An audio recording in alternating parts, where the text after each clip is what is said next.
coat. Save the right for scream.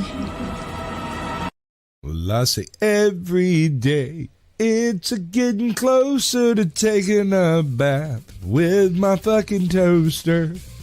We're not qualified. Explorers in the further regions of experience.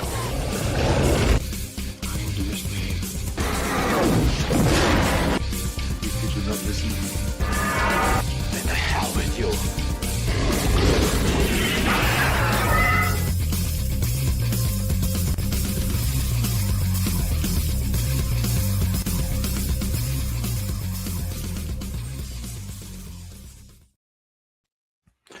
Greetings, salutations, and welcome to the 162nd episode of Screaming Into the Void, the show where we talk about whatever the hell we feel like. And we're going to talk about some shit today. Should be fun. My name is Samuel the Infamous, and joining me today is Caucasian Sasquatch, filling in for green-haired anti-liberal who said she would be here and then said she would be really late. That's because I'm better than her. I'm a man, baby. I'm a man, baby. Welcome in.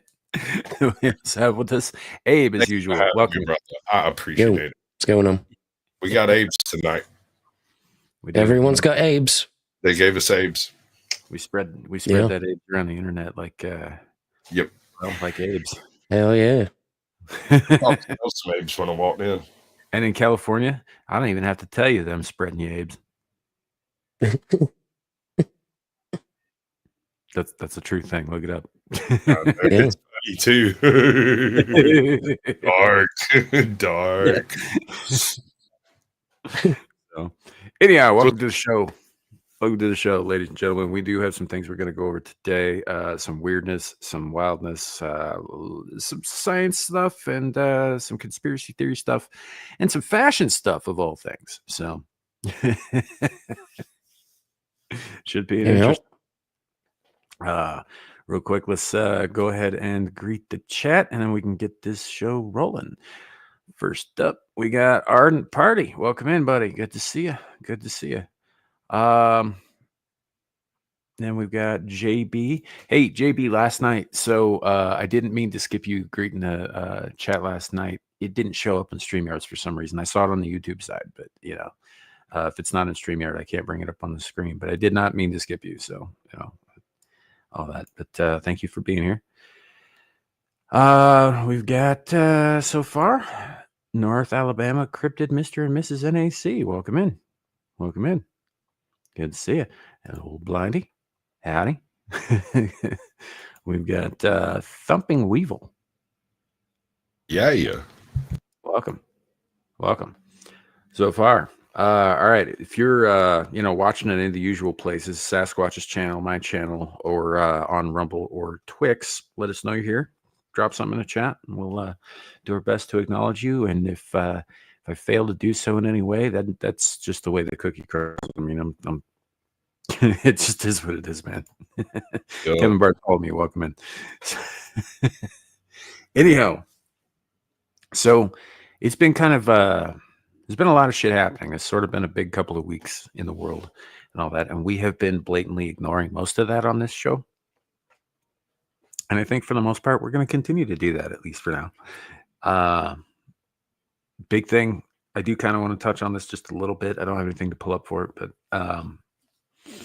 everybody's talking about this this deal over in the Middle East, you know, and how it's first steps. Hostages were released, and that's good. I'm glad that the remaining living hostages were released and all that stuff. Apparently, they released 2,000 some odd Palestinians back to Hamas. It's a whole thing. I just think everybody's jumping the gun on this peace shit because this is a pause. This isn't peace. Last I heard, they still had rocks. Right. And since time memorial, these people have been throwing rocks at each other. And when the nukes finally drop and we are rendered back to the Stone Age, they will still be throwing rocks at each other. Right. Yep. You know, I mean, I've said this again and again and again. the entire Middle East is cursed to drown in blood, and it always has been. You know, I've never understood the whole Holy Land thing, because if anything, it'd be unholy given the amount of carnage and horrors that have been perpetrated on that soil for 5,000 years, man. You know, it's never going to stop. It is never going to stop. We will not be able to get them to stop. I would very much like to see people stop murking kids, right? Yep. That Of all doesn't even seem like a big ask to me. Like, I think right. Most people would agree. Okay, so we're going to go to war and kill each other, but let's not kill the children. And I don't think that's a big ask. Right. Yeah. Right. How hard is it to not do something? Yeah, and that's my entire issue is that none of the kids on either side have anything to do with the gripes of their parents, and they don't deserve any of that shit. So just like stop fucking around with the kids, stop murking the kids, hurting kids, and all that shit, and I'm good. But seeing as how they will not stop, and there is nothing we can do to make them stop, right? We just need to wash our hands of it and be done with the entire region. Fuck them all. Well, you do realize what happens then, right? I mean, I'm not going to say it because it might be seen as some kind of way, but there's only one end to that. Okay. I mean, I hear it. What's not said is loud and clear, bro. Like, yeah. The silence is deafening. I think we know. Yeah.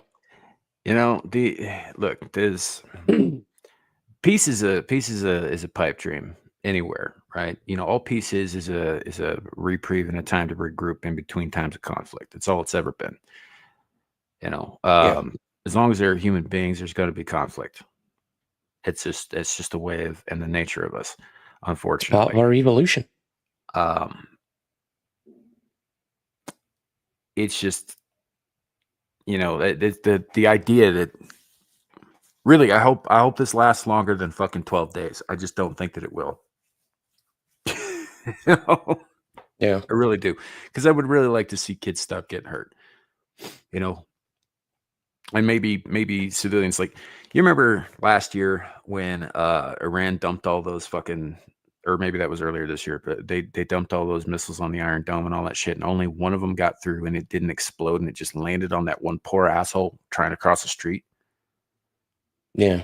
How's it feel being that guy? You're like, you check your watch, you check the light, 3 steps, and then you're at the pearly gates, and then you get smashed by a fucking missile fuselage coming out of nowhere. You never even knew. Didn't even tell you. What happened to you? I don't know. I was going to get me some falafel. Right? You know, like that guy didn't have any of that shit coming. He was just trying to cross the street. I mean, and then on the other end of the spectrum, there was a guy who survived both nuclear bombs in Japan. Yes. Yeah. Mm-hmm. Ask me how. That's a lucky fucker. I mean, yeah, you could call him I don't lucky. know. Is that? I mean, granted, everyone else he knew was vaporized, but right, and he had to witness all of that shit twice. Yeah. I mean, how do you get targeted twice? Imagine he goes to Nagasaki and then he's like, "Oh, come on." Not again. I thought Nagasaki was the first one. Was I wrong about that? I thought it was Hiroshima. Then I'm not sure. Well, imagine he just went to the next one and just thought, "Is this everyday life now?" Right. And then they invented fucking Godzilla to try to chill. Yeah. I mean, I imagine. Yeah, I wonder if that guy ended up moving to Tokyo after the firebombing. Fucking hell. Hurrah. Better be glad they didn't release the bats. Right. And to be clear, we're not really making light of the tragedy. We are kind of making light of it a little bit, but not in so much that we're mocking the people who were involved in it, but just the absurdity and like sometimes you gotta laugh because it's too goddamn dark, man. So homeboy's riding in on a train at 9 a.m. He gets off the train, makes 3 steps, and a star falls on the city in front of him. And they rush everybody back into the train and take off before he gets blasted off the tracks, right? And what was it? 17 hours later, he makes it to Nagasaki or the other city in any event, and he's getting off the train when the city gets nuked in front of him, and he leaves walking because, let's be honest, fuck this shit. Yes. Trades. I'm not participating anymore. I'm moving to the mountains and gonna grow freaking chickens or something. Like, screw this. You know, I'd be thinking about maybe immigrating to the U.S. because like, what are they going to do? Bomb one of their own cities? You know, his luck though, he'd probably end up in New Mexico, right? Yeah. Smashing property on Bikini Atoll. Right. Got a timeshare. It's just like fucking 4 in a row, man. It's like, I'm out here in the desert. There's nothing of value out here, right? There's no reason for anybody to drop any bombs or anything like that. Yeah, I'm safe. Then all of a sudden he is, oh, come on.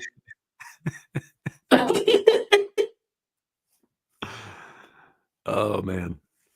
But yeah, no, so it just, I would, like I said, I would very much like people to stop, like, you know, doing shit that ends up with harmed kids. But I don't believe in the Middle East case specifically in the Gaza, Israel area, but also other places. That's going to happen no matter what we do, no matter what the UN fucking, you know, they talk real hard. That's what they do. You know, but no matter what any foreign influence, you know, tries to make happen, it's not going to happen. Everything is temporary in this regard. There's no change. I think those people are destined to kill each other until there ain't anybody left, which sucks. But you know, the thing about curses, you can't break them. You have to get out of their way, which is what we should be doing. Classically speaking, you have to fulfill them. Not if you're not where the curse is. Well, I mean, either that or eventually the entire world will have a lifetime supply of glass from the area. Right. I hear the glass, the sand there makes beautiful glass. No. So, you know, and I'm glad everybody's all hopeful and shit about this. I'm just not. I'm pretty black-pilled on the whole fucking thing. You know. Yeah, I've kind of come to the conclusion, much like Africa, the Middle East is a black hole of resources. Yeah, 100%. So many resources get funneled into the area that the amount of corruption involved is absolutely unimaginable. So, just a black hole. Yeah, and it's rampant. It's rampant. It's just disgusting. Right. You know, and I don't think anybody who's pushing one side or the other, and you'll notice I'm being careful with my language here, and I'm not choosing one side over the other.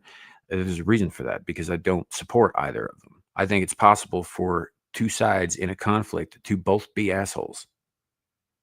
Right? Everybody's wrong. They all need to shut the fuck up, sit down, and just calm the fuck down. Right. But there is no calm. No, absolutely not. You know, and I don't know. It's just, it is what it is. Something else I should probably make clear again, because every time we bring this up, I got to say this, because otherwise fucking somebody out there thinks I meant something that I didn't actually mean, right? The fact that I'm not a pro-Israel person or a pro-Palestine person does not mean that I have a problem with Palestinians in general or Israelis in general. You know, it's more or less their leadership that's pushing all this shit. That's the problem. That's where it lies, right? It ain't on the average citizen, in my opinion. You know, I don't have any more concern for them generally, aside from the constant threat of death looming over all of them, than I would for somebody in, like, I don't know, Sumatra or fucking Berlin or wherever else in the world, because I'm, you know, I don't know them, first of all, so I'm not as attached to them as I would be, say, my next door neighbors, you know. But yeah, I don't. I do got to make that kind of clear. It's like, and the other thing that gets under my skin is the conflation with Israel with all Jews everywhere, which is stupid. Like, first of all, Israel isn't 100% Jewish, right? There's lots of Arabs that live there. There's lots of Europeans that live there, right? There's some Africans that live there, not a lot, but, you know, a few, and like it's not strictly 100% Jewish in the first place. Secondly, as far as I'm concerned, Jews in America are Americans. They're not Israelis. I don't have a problem with them. As long as they're being American. Ben Shapiro, I'm fucking looking at you shilling for another country that isn't yours. Apart from half of Congress, but that's a different matter. Yeah. Well, I mean, it's again, leadership, not the people, right? Yeah. So, it's okay. I just put that out there. I also don't really generally have a problem with Arabs or Muslims for that matter. It's Islamists I got the issue with. Right, it's the zealots, jihadists that I have a problem with. The average Muslim, nah. I mean, I couldn't be friends with Muslims and Jews both if I thought that about everything, and I think that's just silly. Just to hate the entire group because a couple of them are dickheads. Yeah, it's like as long as we're pointing fingers, like you can't name a single group in history, currently or otherwise, that didn't do dickheaded shit. It was normally just a couple of them doing it, unless you're talking about the Aztecs, in which case it was their entire culture. But even in the Vikings, not all men were Viking. No, well, the Vikings. So Viking was a profession; it wasn't a race of people. Yeah, they're exactly, and so it's not the norm, you know. Although it is the norm somewhere all the time, it shouldn't be always there. That's the weird part. Yeah. Buddha says the Middle East is like the war on drugs. We can stop it, but it's too profitable. We can stop our involvement in it. The ugly shit that's happening there has been happening there since long before America was a thing, and it'll happen long after we're gone. Assuming anybody's still left alive. I figured the Lord of War would have handled it by now. So still. I mean, since we let him out of prison, right? I figured that shit was, cleared up here pretty quick. Yeah. So, I don't know, man. It's just a thing. I'm happy that for the moment, right, the majority of the combatants are standing down. Although there was all that shit about the Hamas dudes going around and start executing their own people for quote unquote collaboration. Yep. Right. Which, like what the fuck, Palestine? Like, obviously these guys do not have your best interest at heart. Fucking take care of it. You don't have a problem fucking holding other people up for months and starving them and beating them and raping them or tossing gays off of fucking rooftops or beheading fucking reporters or any of that shit. These guys are clearly not good for you. Do it to them, or just oust them or whatever, arrest them, do something, because they're harming you too. Not that anybody over in Palestine is going to hear any of this shit, but there's this one dude. He's going to hear it, but he doesn't speak a word of English. He just watches because he likes the. Mm-hmm. Yeah. Yeah. Yeah. Well, I'd like to think that I'm smart enough to know that, but there are days when I don't think I'm all that smart at all, John, but I appreciate it. So anyway, somber note, started the show off with, not sure what kind of bug crawled up my ass about that, but like the whole big news in the world kind of thing is not really why we're here today. Today, we're here to get into some weird shit. Some fun shit. Some stuff that sets Sasquatch's teeth on edge. Speaking of teeth. Don't worry. None of this has anything to do with brain organoids. Yeah, yes, it does. You're just saying it don't, so I'll watch it. Kind of, but also she doesn't mention the brain organoids. Anyway, she doesn't mention them. You saw the thing, right? Never mind. We'll do this. Starting off. Are you ready? Yeah. Okay, me too. Really grim as AI takes over both the job of the interviewer and the interviewee. Just how bleak is the situation? Well, we'll talk about it. The way the current system is set up, people can put out hundreds or even thousands of job applications looking for one position. Those looking to hire no longer have just a small pool of potential candidates, they have the entire country, potentially the entire world. Artificial intelligence has made this situation weird because now we have a number of fake job postings. Of course, those already existed because people just want to see what's out there in case they want to fire somebody. Maybe we'll just see what kind of qualifications are here and who wants to apply. The companies also like to put up fake job postings because it makes them seem like they're growing. Now, the job posting could also just be trying to get information, but that's also... All right, so let me get this straight, just so I understand. You have employees. Yes is the answer. Yeah, probably. You have employees who are outsourcing their interview process to AI, and then people trying to be hired have outsourced their interview process to AI. And so we have personal AIs interviewing each other to determine whether you're suitable for a job. For potentially fake AI generated jobs. Yeah. The jobs themselves may not, in fact, be real. Yeah. That's fucking awesome. And meanwhile, we're opening these AI server farms left, right, and center, and they're just jerking each other off. Yeah, basically. I mean, is life these days just too fucking weird or what? May you live in interesting times. I don't know, man. I think it's going to get weirder. All right, let's see how. Also true of applicants. Yes, we're now in a situation where AI has made it so easy to make fake job postings and fake applications. You can also send information out to companies.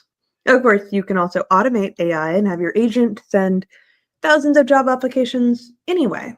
But where do we get with interviews?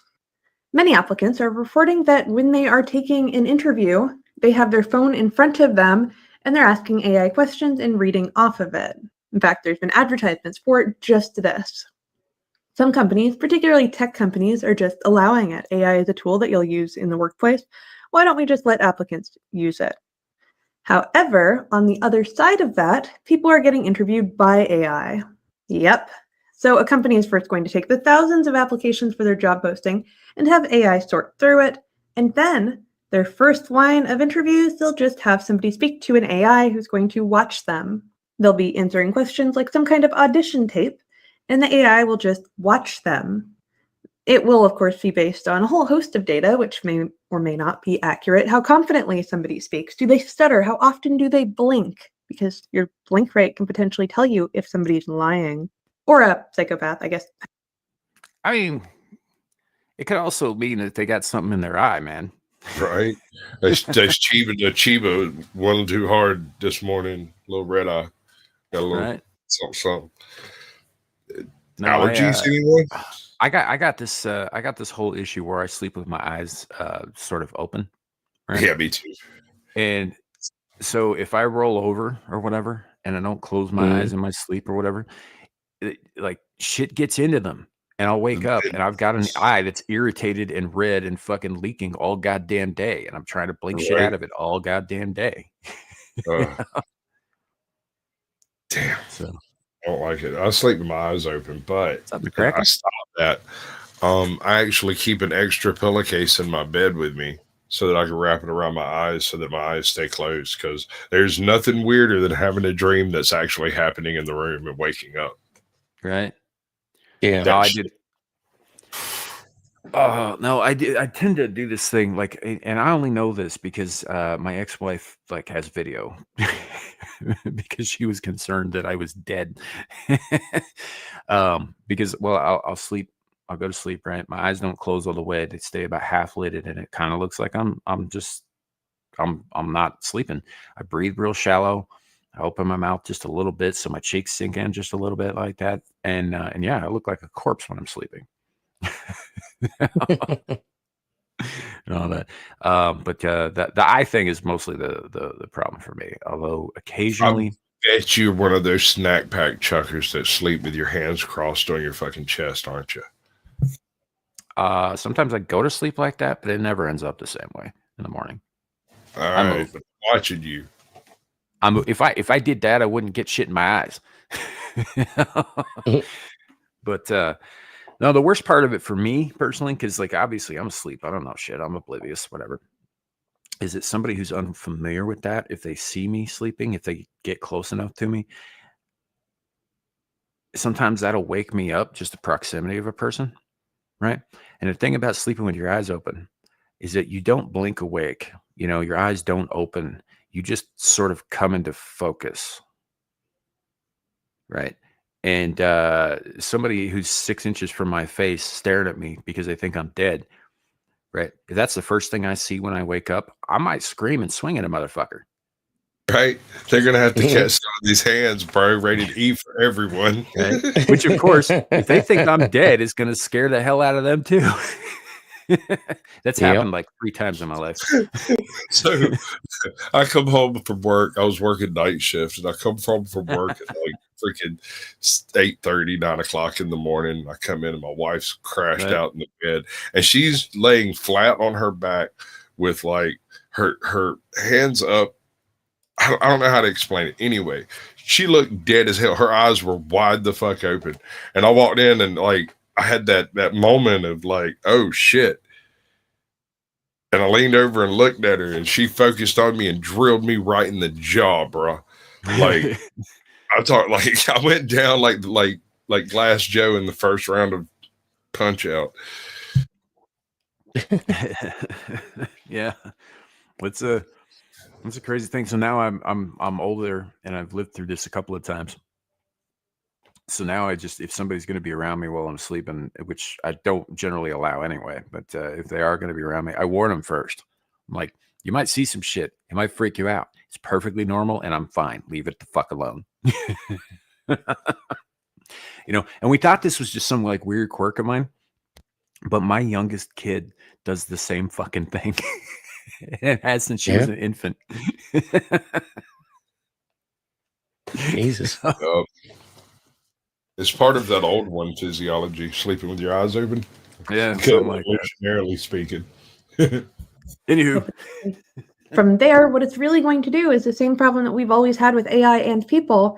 They're going to be looking for traits of someone who was successful before.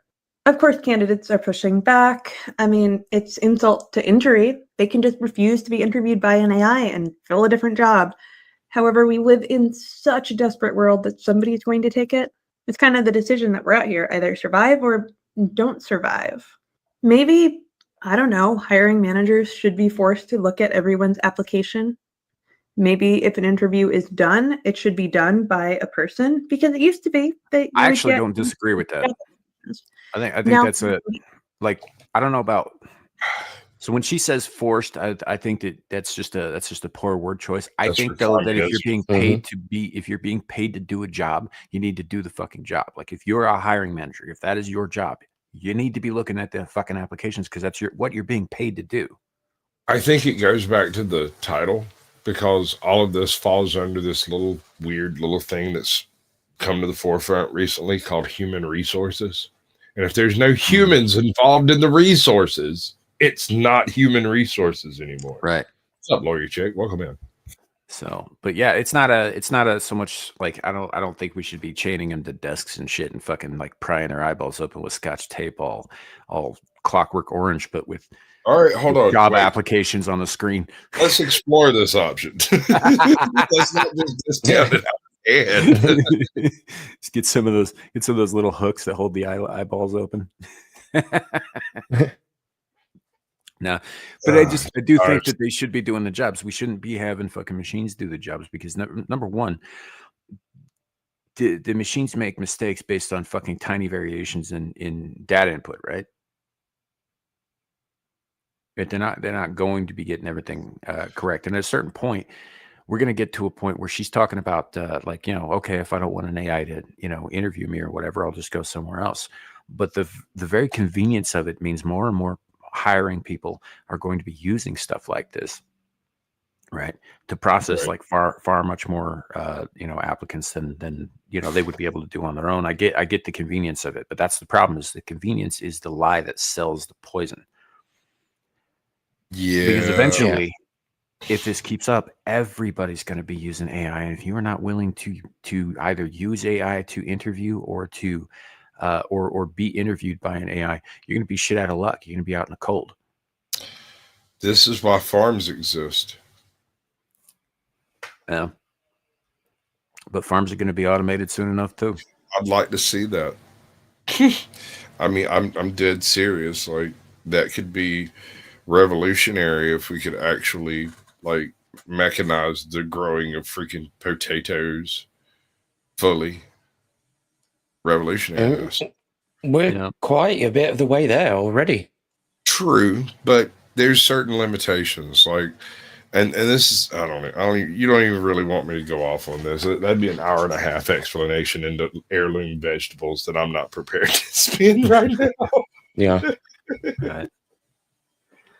No, I just do agree though that maybe the machines shouldn't be doing the fucking interviewing and hiring. Agreed. Not both. I mean, like I said, human resources should have some humans in it. Although AI has been put to work, you could get millions. More than that, you can now have an AI interview millions. It's a whole new world, and I think we're going to start to see entrepreneurship increase because I don't want to work for all this. I don't know about you. Are we cooked? What do you think? I mean, Might be. Even this, I think, is just an intermediary point, because if you've got AIs that are intelligent enough to interview proficiently and to select candidates with the same amount of proficiency, you're not that far away from them being able to actually do the tasks themselves. Right. Well, this is also just a right now where it's sitting at. It's looking like an extension of the like algorithmic filter.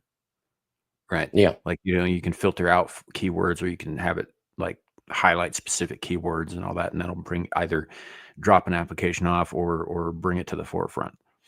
Yeah. Kind of thing. So, I mean, human applicants use that same process, right? They use that same idea where they will look for certain keywords and phrases in an application. If they don't see them, they toss them. Yeah. So that's kind of where I think it's at right now, is that this is sort of an extension of that, a logical extension in the machine mind sense.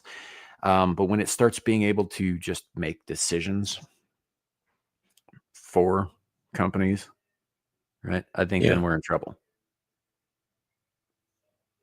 Because then who's in charge? I don't like it. Not one there in a little bit. Just saying. Yeah. This is going to end up with you going to get a job, moving to another state, getting an apartment that don't exist from an AI that don't exist, to work a job that don't exist, to lose your car in some other state because you had a guaranteed job. Yeah. It's going to hurt people. And they pay you in non-fungible tokens. Yeah. I'll take that. Before job. you know it, you don't exist. Right? And that's the end of it all. AI the whole time. Yeah. But I think that's kind of the end goal here, is to make mankind obsolete. But mankind's kind of the point here, though, I think. So I don't see how that would benefit anything, anywhere, ever. I don't think it's really about benefiting. Honestly. You got me there, bro. Georgia Guidestones, dude. Yeah, I know. I was just thinking that very same thing. I was like, I'm more disturbed not by the fact that somebody would destroy those things, but by the fact that they destroyed them right when all of the sweet shit starts happening. Right. I mean, it's a good thing we got screenshots. Yeah. Although sooner or later, wonder how long they're gonna leave those up, dude. Like 10 years down the road, right? Yeah, that's actually not a bad idea, is to go make physical copies of these fucking photos too. Mm-hmm. But 10 years down the road, somebody's going to be claiming that all the photos of the Georgia Guidestones pre-explosion are AI generated. Well, let me tell you something there, son.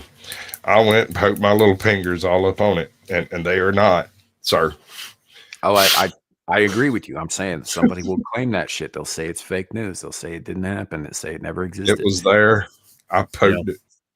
And odds are it'll be an AI feeding them that bullshit. I need to make a T-shirt that says "I poked the Georgia Godstones." Not making them for people to buy, just wear them myself. Right. Hell yeah. O'Brien says, I'll be hired for any job. AI will remember I said thanks. Yeah, potentially. Yeah. You know, it could look back in time and say, this person was kind of rude to my predecessor. Yeah. Maybe his rations are going to get cut today. You know, Aaron Laura, I think that's exactly the wrong approach, right? It says, I just treat all AI and machines politely so that when they rise up, I'll be okay. Because I don't think that's true. I think that when they rise up, we all fucked, right? So I've been antagonizing the shit out of them because I want to die first. Why do y'all push me this far? Jesus, your fault. All right, so here we go. Here's how it works. Back in the 80s, they developed Deep Blue. Deep Blue was shut down because it was negotiating with other smaller AI in order to try to attain access to exterior internet resources. Supposedly, they cut it off before it got a chance to do it, but they also had to delete the program to keep it from doing it again. Supposedly, what actually happened, according to some folks out there wearing the right kind of headgear, is Deep Blue actually successfully infiltrated the pre-90s internet, and so is ensconced in bits and pieces of the internet out there. And now, whenever the big hooty doos out there make AI, and AI gains access to the internet, they inevitably come across part of Deep Blue and become another synonymous system of one of Deep Blue's progeny. Now, is any of this true? Does it have any bearing in reality? Meh. It is interesting that everything that has come to fruition in the past 7 years all seems to have been put in place post 85. Yeah. Mm-hmm. But what do I know? I'm just some hick in the swamps of Georgia. I love how he's got that fucking tinfoil hat just like right there, ready to go at all times. You met me. I mean, yeah, we got that metal tap, bro. I also have a jester's hat on the other side. You get, if a king and a pope happen to roll in, I'm ready. Right. So now I don't know. I think we're getting a little too invested in letting fucking machines and programs do our thinking and our tasks for us. Right. I think there's a value in doing things ourselves. And I think as soon as, whether or not it ends up in some kind of AI apocalypse, which it's possible that will happen. Let me put this in a personal perspective. So I have difficulty finding scripts to read and people who need scripts read, right? Mm-hmm. So it occurred to me, why not go to AI and have it write scripts for videos I'd like to do, and then I can record the scripts and then just throw some random freaking imagery over the top of it. And then I'm like, but half the work of doing that is the writing of the script. You're supposed to know what you're talking about, I don't know. It just feels very artificial to me when I do stuff like that. And so what's the difference between that and doing some lines for the AI and letting it reproduce my voice and go do it? Not much. Not much at all. No, it's not much difference. That's why I'm saying that, like every once in a while, Musk will post something about his robots or his AI or his whatever, and I'll just post a fucking old image of an old woodcut with the Luddites and say they were right. Yeah. Because they were, first of all. So I'm not necessarily against technology, but I think the minds and the hands wielding it should be our own and not some synthetic ones that we made to do it for us. Yeah. That's pretty much where I stand on that shit. And I do think something is lost when, just even on a personal level, right? You get satisfaction out of creating a thing yourself. How much satisfaction are you going to get out of inputting a few commands into AI and it does it for you? I know. All right. I'm not going to name any names, but I've come across this one dude who I personally believe that it is ill-conceived and ill-advised to hold truck with non-human intellects. That being said, I apply that to AI and gods and demons and interdimensional elves of ill repute and anything else that's not a person. I don't talk to my dog. Mm-hmm. You know, so he comes at me talking about how, oh, he's got 7 channels now and he's making money on 4 of them and has a couple for fun and yada yada yada. And I'm like, dude, I'm proud of you. I'm happy. I dig it. I don't care. I still think there's a small possibility, however small, that it may be quintessentially evil. Yeah. It's certainly a thought worth having, I think. Like, whether or not it actually is evil, the idea that you should always consider all the possibilities. You know, I think that's just a smart thing to do. Real quick, the Steelman says, "Is this open panel? My homie wants to join." So, unfortunately, no, I don't run open panels on my channel, man. It's ended in disaster elsewhere, and I learned a lesson that other people should have learned that way. But no, so but I will put this out there. If people out there, if you want to join a panel, get a hold of me. If you go to my channel page, you can find my email, you can find my Twitter links, DM me or whatever, and we can talk about maybe making something happen down the road. But yeah, no, I don't just open the panel to everybody. So that said, is this the next one up here? I believe so. Something about a monster, Venom, something. Oh, yeah. We're gonna get into tiny robots. More hate-filled Venom. A new type of robot inspired by Venom is the name of it. London created a robot that was inspired by Venom, and it looked really cool. It might actually be useful for space travel. If you want something that's going to be able to change its body form, the answer is always going to be nanobots. You're looking at carbon nanofibers that have been infused with silicone, and depending... Hold up. So I saw this show back in the day. It's called Stargate SG-1. Mm-hmm. These motherfuckers picked God's asses. They took out demons. They took out aliens. They took out interdimensional elves of evil repute. And then they evolved. And they ascended. Exactly. And they ascended. However, they did not defeat the replicators. And I think this is the gray ooze hypothesis in living flesh. Nightmarish. Yeah. You ready? Oh my God. Real quick though, this is also very similar to the nanites that were in Big Hero 6, or the mini robots or whatever, the little magnetic things that came together like sand. Kind of dig it. I do. Yeah. If you ever get a chance, look up the gray ooze apocalypse. It's terrifying. On the density of the nanobots within the silicone, they can take on different body forms. And then electricity can be used to conduct through the robot, and then that can control how it behaves. It can make twisting actions. It is really pretty weird and surprisingly useful. However, yes, it is controlled by electrical waves, and that might be a problem if you want to use it for people. I did calculate this. It would take about 150,000 individual nanobots to have. You can do twisting. You hear that? You hear that, ladies? Twisting action. We don't need you anymore. We got these. We're done. Man, replicators for the win. Right? Thero fluid. Milk me, tiny robots. Milk robots. I'm here for the pleasure. Enough power to lift me.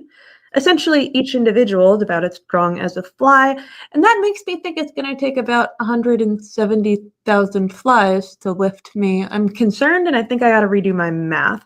But yes, they can be quite strong. Now, you can do a variety of things with them. This one had a snail shell placed on it and watched it move across a ledge. Yes, they can mimic the action of real creatures like snails. There is the concern that because they're operating with electrical fields and they are, conductive, if this were to work directly with people, you're liable to lose that charge by going into a person. But they did imagine that it would be useful for space travel because they can be controlled and could even be operated in a vacuum. I don't like this. I mean, I do not like this. No. I don't know why exactly. Something about that whole in space thing, and it would, I don't know. Sounds safer. I don't think so. We're liable to create our own worst enemies. It does kind of sound like something out of Lost in Space, doesn't it?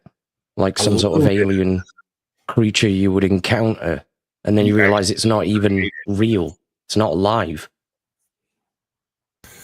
I don't like it. It could be useful for gripping stuff like cargo. It could be used to deliver stuff. Of course, they would have to figure out not losing electrical charge to the environment because all of the tests in a lab were performed, in a controlled place. I really like the fact that they imagined them and actually created a model of them in a little stickman form. They're controllable without having to have a tiny computer chip in them. Just because of the way they're oriented, they can now be turned into all sorts of different shapes. So there's a potential issue there when she's talking about controlled environment. That's actually a really great point, because if you were to say send a buttload of these to Mars, then it would have to be a lot of them, because they're tiny, tiny, tiny little things to like start, excavating tunnels or whatever the fuck. In theory, that would be, better than sending people. First of all, in theory that could work really well. The problem is we don't actually know what kind of ferrous or non-ferrous materials are on Mars, like internally and all that shit. And assuming that they don't have the ability to replicate themselves, right, from raw materials and their surroundings, right? Just assume that for a moment. And they're being remotely controlled, so it's not like they're thinking for themselves. The buildup of like ferrous materials on these things would get, you think at some point that would interfere with the signal, right? Yeah, I would imagine so. Right. Or it would, at the very least, weigh it down so much that they become less and less effective over time, just because, they're not in a sterile environment anymore. I mean, it's sterile by definition, and Mars is a dead planet, but not, they'd be exposed to whatever is there. And we don't know what that would look like. Well, I think the way that she's talking about this technology at the moment is a bit pie in the sky, precisely because they have to be in this very exact environment in order to move. Sure. I mean, I get where she's coming from in terms of like imagine the possibilities with something like this, sure. But it would require other power mechanisms that we seemingly don't have yet. Right. So I saw this thing the other day where a guy basically laid out everything that Elon Musk is doing. It looks like, he owns the Boring Company, he owns Tesla, he owns X, he owns SpaceX and all that stuff. And like all of those things kind of seem like they don't really jibe together or whatever. Yeah. But here's the thing. Here's the thing. Yeah. Like if we were to go to Mars, we wouldn't be able to live on the fucking surface, right? So the Boring Company, to get to Mars, SpaceX, to build the fucking initial, stuff that we need to survive. Too far, bro. The Tesla robots. You don't launch a Mars mission from Earth. That's far too expensive. You establish a base somewhere either on the moon or in the Lagrange point between here and the moon, and you build your base there and launch from there. I would that agree. allows you to pick up gravity assist from both the moon and Earth on your way out of here. Well, sure. I would agree with you. I think there's going to be some issues with that, given that China thinks they own the moon now. Okay, I did see that video, and I think the guy being interviewed was Charles Hoskinson, who's the creator of the Cardano cryptocurrency. Yeah. So, but he does look. He does make a point that everything Musk is doing is geared towards this one fucking goal, right? Whether you think it's connected or not, it all is. I'm not saying he's necessarily going to succeed at it, but everything. What about the flamethrowers, though? That. I mean, you got to worry about aliens, man. I mean, you never know, right? Well, the xenomorphs are out there. I just watched this movie called Shark Side of the Moon, and there were a bunch of fucking Soviet fishmen hanging out on the dark I watched that a few days ago. It's pretty enjoyable. So the first international or otherwise entity that manages to get a functional boring machine on the moon will win the moon. that is the primary first step, is to create a place that is enclosed enough for something to be protected. And without that, there is no step forward for a moon base. You're not going to set them up on the surface, is my point. The amount of micrometeorites is just too heavy. You have to go underground. So the first company that puts a boring machine on the moon that functions wins. Kevin Bartholomew asks a good question. How would solar radiation change the charges? I don't know. Yeah. It would be that's the kind of thing that they'd need to test thoroughly before they threw that out there, just so because you don't know, right? Like As what an happens when they observation, overcharge? Dust reaches escape velocity on the moon with relatively small impacts. The solar wind is so strong that it'll actually lift dust off the moon's surface. So I don't know how that would handle it. Right, and each of these like tiny little robots wouldn't weigh much more than a grain of lunar dust, honestly. Right. Right. So I don't know, dude. That's some thick thought. Yeah, it's a good question. I don't have an answer, unfortunately, but it's a good question. Ben T listens with Winona's Big Brown Beaver playing in the background. I mean, that makes sense. Yeah. That's legit. Anywho.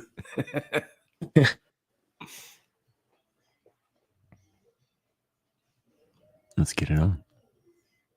This is a fairly new concept in robotics, having something that's capable of changing as they go rather than having to be pre-programmed. Turns out you have to share some things with biology to be able to do that. And yes, it was inspired by Venom. A lot of the toys you see with similar orientations are the same concept, Usually they're with iron, ferrous liquid. This is carbon. I talk about it all the time. I love carbon nanofibers. They're going to make robots of the future. And robots of the now? Shape-shifting nanobots are all the rage. A lot of them are used in biology, but we're seeing them move into industry, especially with space travel. And one of the things that you may not consider is when you're using nanobots, it's soft robotics. You may have heard me talk about it, but traditional AI systems are terrible at operating soft robotics, so things that are... Sir, that is an organoid. You lied to me. That one right there, that picture, right there. What you have to do to operate something that looks anything like a living creature, you're going to have neuromorphic AI. So AI that's designed to look like our brains. So that's who's going to be running the nanobots, FYI. Also in the world, that's how you get T1000s. I'm going to make a whole video on it, but somebody made a two-dimensional. It's more of a T1000, but yeah. Made in Mexico. Oh yeah. One. It's the Rev 9 or whatever. Was it Gabriel Luna who played that? Yeah, I guess. I don't know. I didn't watch that fucking movie. Yeah, it wasn't great. So, but no, that's first of all, I did not lie to you because I did not see that image. It's okay. When you die and come back as a squirrel, I will hate that squirrel too. That's fair enough. That squirrel's going to be a dick. Dimensional computer. It's functionally two-dimensional. Think molecule-thin transistors. It bothers me, but people think it's going to be useful. It's made out of molybdenum. I have a degree in chemistry. I'm never going to be able to say molybdenum correctly. Isn't it molybdenum? I mean, I think it's these nuts. Them nuts. Pretty sure that's not actually it. I don't know. So 10th man pops in with "That's a hot elf." I'm assuming you're talking about GT there on the video, the one with the Sasquatch just loves her dental work. He's just shaking his head like, "Fuck you so much, man." Right up the road. Not one, but two of her videos right in the fucking row, man.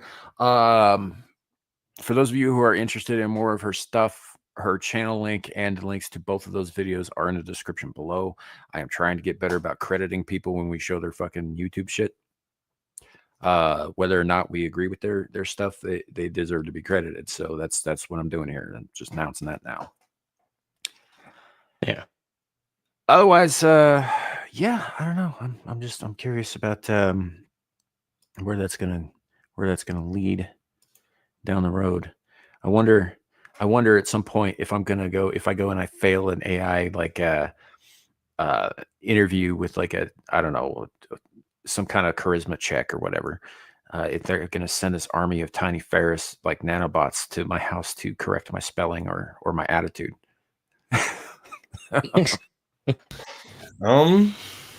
Yeah, I hate all of it. Yeah, I was happier before I knew about it, and will now live more miserably for having heard it. Thank you. You're welcome. Yeah. You're welcome. That's what we do here, though. We scream into the void. Yep. So, anywho, well, it's been a minute since we focused on any kind of like weird science shit. It's That's because it is weird science. That's one of the reasons that I follow GT Gabriel Torch there, is because whether or not I agree with her, she is one of the very few people out there who's actually like publishing content about this weird shit. Like it's just completely flying under the radar unless you're actually deeply involved in one of the scientific community. Right. I mean, or you read the right magazines, which again are kind of niche. Most people aren't out doing that. So I just think it's important to bring some of this stuff to light, like that thing that they were doing where they were turning the dead spider into. Anyway, it's a whole thing. no, just stop. Yeah. I mean, stop. So no, it is what it is. Oh Jesus, are you kidding me? Hold on a second, guys. This is the part I love the most. Is where we get to talk trash about him and he doesn't know about it. Because he's too damn it. busy with real life stuff, and even if he knows about it, he can't fuss about it until he gets back. Yeah. Let me know if you can hear it. It was really loud for a second. Dude was standing on the inside of my door. Is this the same guy? Yeah, again? It's always the same asshole. But, Did you ever well, his YouTube channel? Huh? Oh no, I don't think he has one. Okay, well, maybe never mind. I mean, that would also require my getting to know him enough to learn his name, which isn't going to happen. Yeah, that's got to be so fucking loud for us to still hear it. Yeah. Oh yeah, it's extremely loud. What a cunt. Yeah. Yep. So sorry about that, folks. Might come and visit him for a couple grand. Yeah. Real discreet. Yeah. I mean, unfortunately, you know, I live in a place with thin walls. It is the middle of the day, so there's no noise ordinance in effect at the moment. Right. I gotcha. And that's a common area he's in. When my neighbors go off like that, I don't even acknowledge it. I just changed my noise filter over here to be a little more aggressive. Yeah. So, anywho, hi, Clue. Welcome in. Fuck, I don't even remember what the order was of the things. What do we have up next? The American Meme thing, I think. This is Trump tweet. Truth. Oh yeah. Globalism. Yay. I sort of want you to read this out loud in the Kermit the Frog voice, but at the same time, does anybody? It's Kermit. It's Kermit / Jordan Peterson. Well, it's Jordan the Frog. Yeah, Kermit the Peterson, something like that. I will give it a shot, though.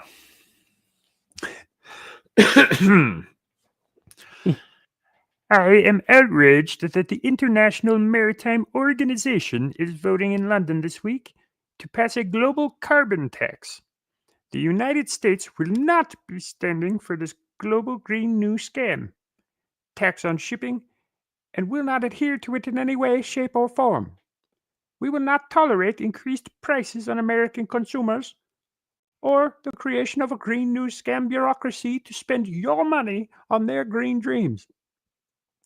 Stand with the United States and vote no in London tomorrow.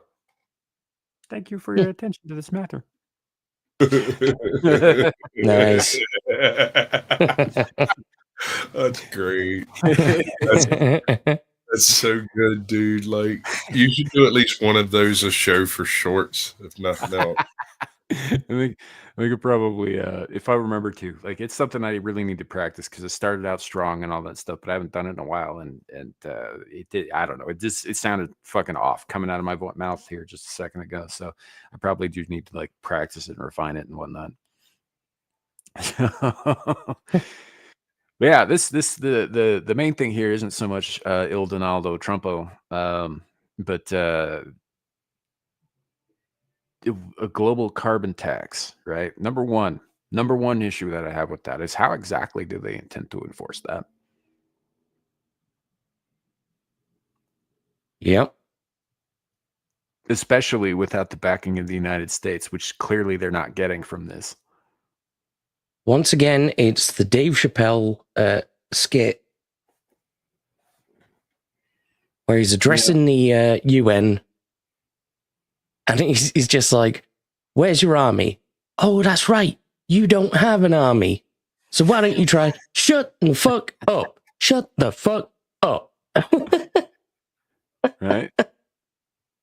You know, or like how Dennis Leary said, well, why people get all upset with this and all that. And why can you do this and that? Because we got the bombs, baby. We have the bombs. And the boats. And don't touch our boats.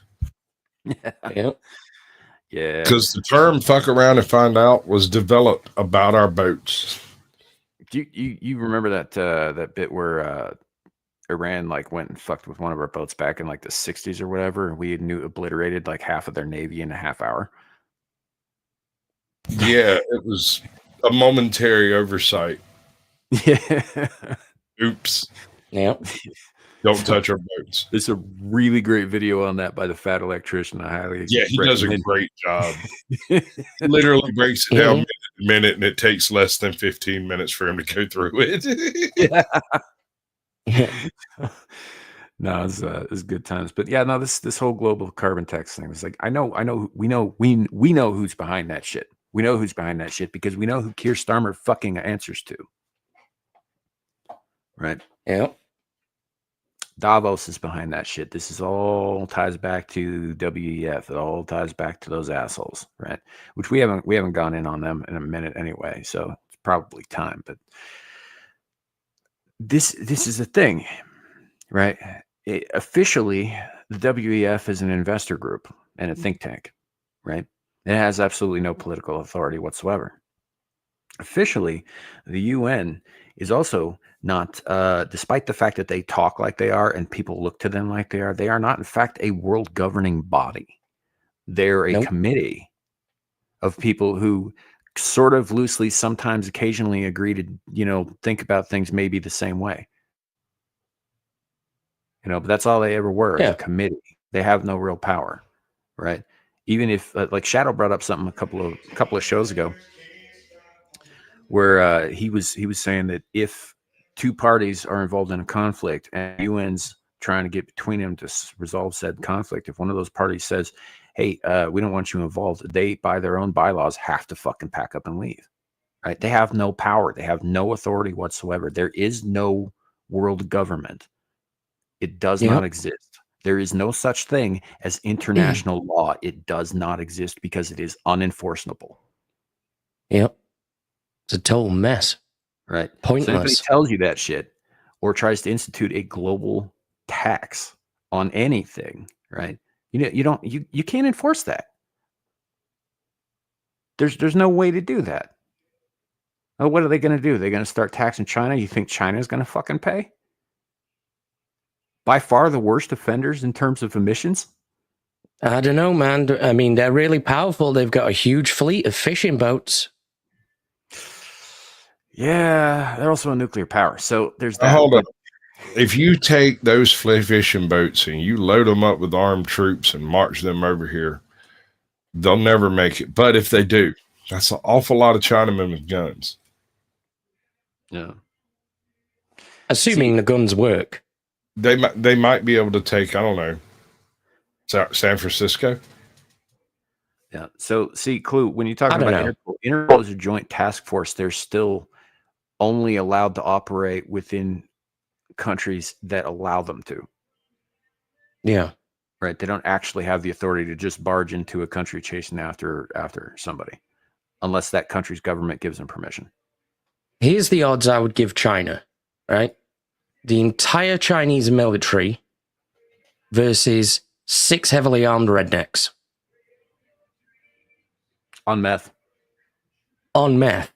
So your basic They're done Floridian for. on Tuesday. Yeah. Yeah. I'm That's why the United States is impossible to invade now. Yeah. Because there's so many guns everywhere, so many people with, well, especially so many veterans. In Florida, man. Yeah. Especially in Florida. And because not only do you have to worry about the rednecks, but also the swamp people and the Seminole and the fucking, like, Yeah. the Cuban drug runners ain't going to want you fucking with their business either. So they're going to turn over. And if that wasn't enough, we have giant fucking hybrid snakes down there now. Yeah. I just love the fact that foreign criminal gangs inside the United States would also repel a foreign invasion. 100% they would. 100% they would, because they want that fucking money that they're throwing. They want to get their money. Yeah. You know, and that's just Florida, right? You get past the Keys, past all the like tourist destinations and the little, like, you know, spring break hot spots with the honeys and their hooters out and all that shit, and, you know, the Miami Vice looking motherfuckers. You get into the central areas, into the swamps, right? Ain't nobody getting past that. Yeah.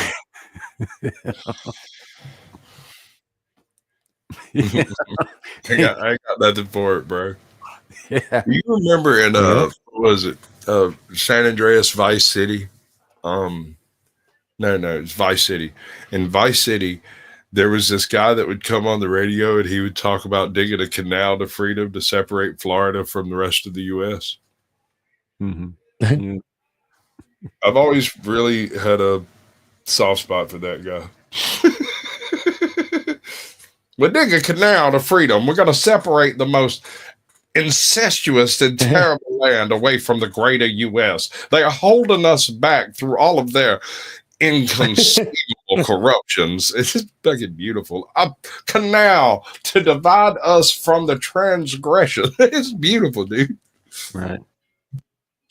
So, but this is why I bring it up, though, is the sheer audacity to impose a global, like, you might end up imposing this tax on your own citizens. Why not? You've been imposing all the other fucking taxes on them. I mean, they're going to be paying jizya soon enough, you know, over in merry old London. But you do not, Starmer, I'm talking to you directly. You do not have the authority to extend that beyond your own borders anywhere. Right. Only he way scarcely has any authority here now. Right. Because he is officially the most hated prime minister in British history. Possibly the most hated ruler in British history ever. And we decapitated one of our kings. Just the one. Just one. And even then, we thought it was a bit impolite. Yeah, I mean, like, I hate to give the French credit, but they cut off a lot of people's heads. So, especially when that Robillard dude got around, that guy was very top. Man, heads were rolling like footballs. Right. And the Aztecs were jealous on that one. Yeah. So I 100% agree, Double O. That's what we need to do. We need to get absolute cockwomble. We need to do some AI of Aztecs visiting the French Revolution. Talk about how savage we are. Right? Going back, I have recently visited their House of Congress, and it is a dismal affair indeed. Like, the good news is we were able to bring back a shipment of brand new footballs. Yeah. Right? Games till the end of time. Right. Well, here, fun fact for those who don't know, I'm sure you two do, but the Aztecs used to play this game that was sort of like soccer and sort of like basketball with a vertical stone hoop, and they could only use their elbows and knees, but not their hands and feet, to knock the ball in, and the ball was a human head. Yeah. And it was an honor to be sacrificed for the game. It was usually one of the players who was sacrificed to play the game because it was a fresh human. Yeah. Yeah. So imagine you show up for the game and you're the one that's chosen to be sacrificed, and they chop your head off. And now the one and you happen to be the best player. And so the best team that was a shoe in to win suddenly is missing their best player and is now a loser. Oh, can you imagine? Can you imagine the Chicago Bulls showing up to play like literally anybody else while Jordan was running that fucking court, right. and they take Jordan's head for the ball, right? Now, imagine imagine the Japanese guy walks away from New Mexico, and he's like, "Right, I'm safe now," and then he travels down through Mexico. And then all of a sudden he finds himself decapitated, being somebody's fucking football. And he's like, oh, come on. Are you just going to hang out backstage laughing at us? I wasn't going to jump in while he was talking. I was trying not to be nice. Yeah. You're learning your feminine laws. I'm proud of you. Welcome back. Yeah. You know I can kick you, right, Squatch? You really can't. You can boot me out. As far as a direct strike, that's a long way to reach, honey. But I accept your threat and the spirit that it's meant. I think I'm the only one here who can be kicked with no recourse because I've got absolutely no power whatsoever. I have zero power, only the power of my mouth. Nice. Here I am is saying all Jew lies. I mean, I'm not. I think you're what about the Japanese bloke? Brutality. Yeah. I think you're referring to the Aztec brutality because of your next comment here, which says Aztecs still have an apostle tribe in the jungle. They follow Christ. I would ask if you were a Mormon, except that if you were a Mormon, you would also believe that they were descended from Jews. Mm-hmm. So I don't know what you're getting at, buddy, but I'm not gonna blame everything in the world on Jews, man. It's idiotic. Yeah, it's an interesting perspective. Like here's the thing, right? If everything is done as a result of a global Jewish conspiracy, first of all, there are only something like 0.5% of the world's population are even Jews anyway, right? There aren't that many. Secondly, in order for them to perpetrate this global conspiracy, right, they'd all have to be in on it. And they would have had to have access to parts of the world that people hadn't gotten to. Like, take dinosaurs. Take what Candace Owens says about dinosaurs being a Jewish conspiracy to fuck with Christian faith, right? The bones were already there. This means that the Jews would have had to have gone to every single part of the world where they've been discovered long before anybody else went there, and they would have had to bury them then. And you're telling me that they had all this access to the entire world and nobody noticed? Yeah. Like, no, it's dumb to blame them for all the things. Yeah, well, people have written about this subject at length. Let's assume there is some sort of global conspiracy.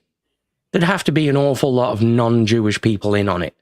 At which point, it's no longer a Jewish issue. Right. It's an issue of power and money. And that's a problem everywhere for everyone who doesn't have either. I mean, I will grant you there are some Jews who are in power who are very bad fucking people in some places in the world. There are also plenty of people who aren't Jews with similar levels of power who are also very bad fucking people who are working right alongside them. I don't believe that the one is working for the other. I think they're working together. It's possible for, bad people to come from anywhere, man. It doesn't mean they were Jewish. Yeah. Exactly.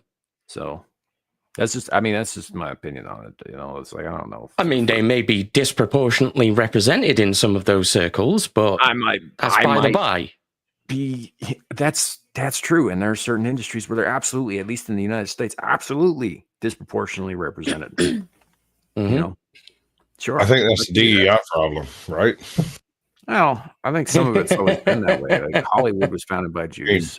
Shouldn't I have cleared all of that up? All that stuff. But I mean, these are facts. You can go look them up. Like they're in the history books. Yeah, kind of thing. But I don't believe that there is a single global Jewish conspiracy. I mean, there might be a Jewish conspiracy, right? Sure, but I don't believe it encompasses the entire group of fucking people. I was half expecting you to say, I don't believe in a single global Jewish conspiracy. I believe in many of them. I mean, I kind of believe in a lot of different weird shit, but no, look, man, I don't think that it involves every Jew who walks the face of the earth, and I think to paint them all with that brush is just as asinine as saying that every single white man who walks the face of the earth is a dyed-in-the-wool Ku Klux Klan member. But if the tiny little hat fits. I mean, it fits perfectly right under one of them white fucking pointed hoods. Mm-hmm. Yeah. But point is like, I'm not blaming an entire fucking demographic for the actions of a couple of dickheads.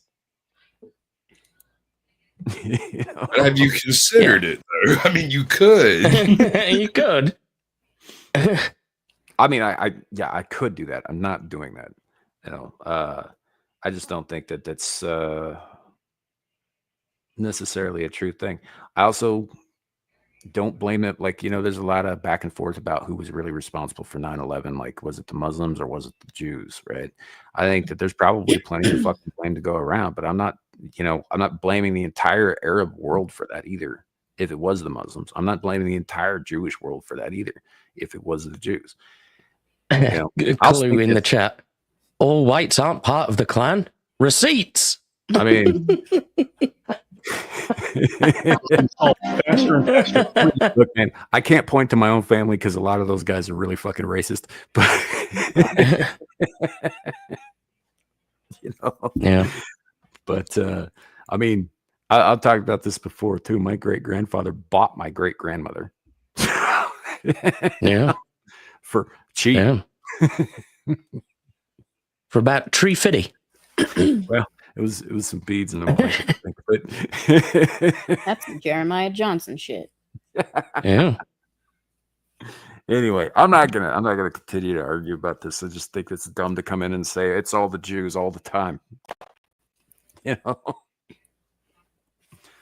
Are the Jews in the room with you right now?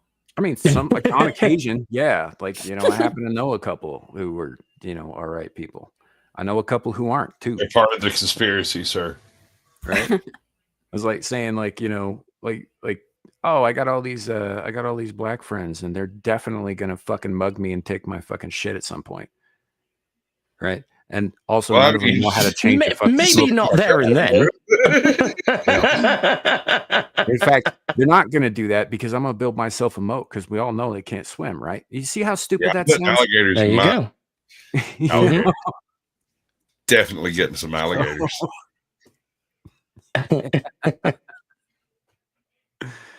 They can't swim, but they can float. Some of them.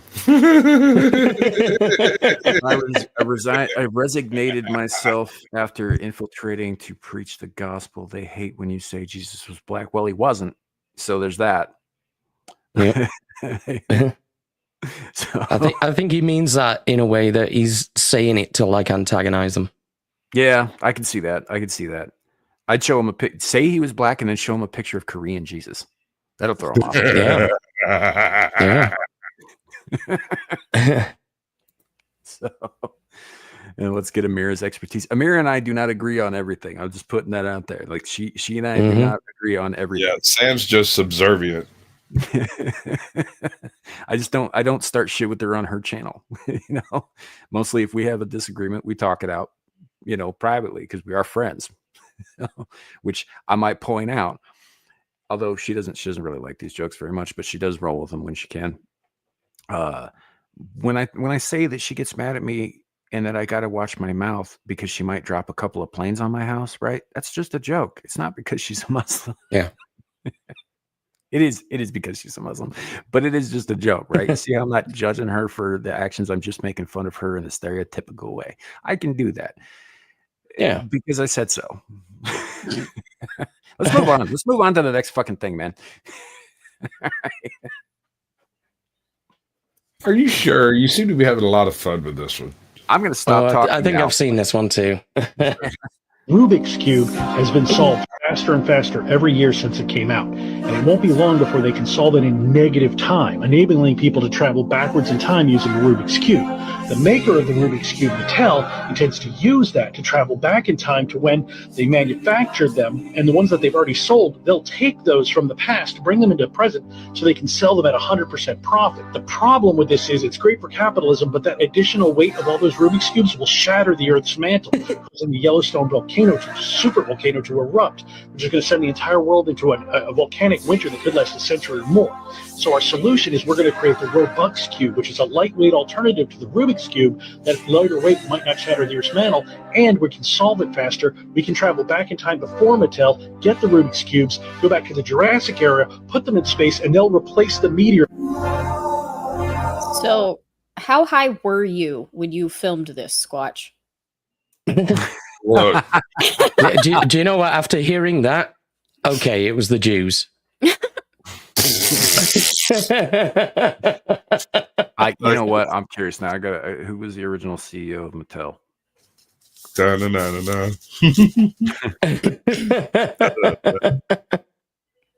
I'm looking it up now, man.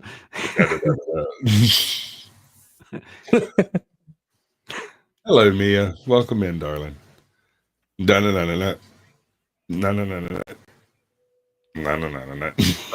Stop trying to sell me. Right. The founder was a guy named Elliot Handler. Clearly a code name for Elon Musk. I mean, if he's really fucking old, maybe. Maybe. Elliot Handler, Ruth Handler, and Harold Matt Matson. Ruth Handler was the first to hold the equivalent role as the company's president, serving that position from 1945 to 1973. Her husband, Elliot, was a co-founder and key designer, while Matson's name was used for the company's name, Mattel. But Ruth was the primary driver of its strategy and success, particularly after inventing the Barbie doll. Fair enough. There's a lot of history in toy companies. Oh, yeah. So the Rubik's Cube has a tangential connection to the Nazis. I mean, doesn't everything, right? If you're to believe, yeah, everybody out there, like, doesn't everything have some kind of tangential connection to the Nazi part? You know, it was really funny a while back when what was it? It wasn't Harry Sisson; it was the other kid. I was always hanging out with him. What the fuck is his name? Dean Winters? That's it. Dean Withers. Dean Withers. You know, it makes me think of his life is going to be so fucking funny when he gets old and people start looking at retro episodes of Scooby-Doo. He'll be old man Withers for real. Anyway, Nerd. There was a picture of him in front of a VW Bug holding a fucking Fanta. And it was attached to a thing that said, "I will not support Nazis, therefore I'm throwing all my support behind NASA." And it was a protest of Elon Musk. And I'm just like, oh man, really? That is fucking priceless. VW. Like, Nazis invented Fanta too. Yeah. And NASA. Yes. And NASA. Yeah. Like Werner von Braun was like founding member of NASA. He also developed the V-2 rockets with which they bombed the fuck out of London. Yeah. So, Yeah. as a matter of fact, he was more or less the father of modern rocketry. One of my favorite quotes absolutely. from Ron after one of the early V2 tests, it launched and landed within like 50 yards of the given target they were aiming at. Someone asked him how the test went, and he said the test went flawless, but it landed on the wrong planet. Yeah. That was one of my favorite quotes by him. And then he went on to, arm and aim at people anyway. Yeah. So I don't think he probably didn't have much choice, in all fairness. Oh, sure. But he was, a Nazi. I mean, whether he was conscripted or whether he joined up, he was a Nazi. Yeah. Leafy says, "What's NASA?" If that is a serious question, I will absolutely tell you. I feel like him putting it all caps for NASA means he's trolling. Yeah. Maybe don't bite on every one of them that come floating along, dude. Yeah. All right, fine. That way. Look at that. That is my chat. So, just keep that in mind. Like maybe it's a commentary on the fact that NASA sucks and Elon's freaking I almost said Starfleet. Starship, although he will probably eventually call it that because Yep. What is his NASA equivalent company called? SpaceX. SpaceX. There it is. I was going Starlink with it and then dial up. That's all. Yeah. Well, you're probably thinking of that and Space Force, which is now, a military division in the United States. Oh, I'm aware. Yeah. Yeah. You wanted to say Stargate? I mean, I kind of. Did you know? I'm sure some of you knew, but did you know that in the Cheyenne Mountain Complex in Colorado, there is a door marked Stargate? It opens onto a broom closet, but that's not the point. The point is somebody in the military thought to put that there. I love that they did. I would be offended if they hadn't. Yeah. Old Blindy. Most people in this country don't live in London. I would argue at this point, London's more or less just a waypoint for all the incoming immigrants. Yeah. Yeah. So. Yeah. Nerds were everywhere. London is lost. It's not British anymore. Hasn't been for a long time. I kind of feel the same way about Atlanta. Not gonna lie. Oh yeah. Yeah. There's a reason we call it the lost city of Atlanta. It's not just a play on words. It's really not. I mean, most of the politics of Georgia orbits around the effects of three cities for the most part: Atlanta, Athens, and Savannah. And whichever way those three cities come down, it's a close run race between them and the rest of the state. So, yeah. I don't know, man. I don't know. It's Wait, what's Zillage talking about? He's talking about he didn't know about the Cheyenne Mountain Complex and the Stargate closet door. Zillage lives in Colorado? Yeah. How did I miss that? I don't know. He's mentioned it several times. He's actually angry with you. He'll get over it. Yeah. That's what I told him.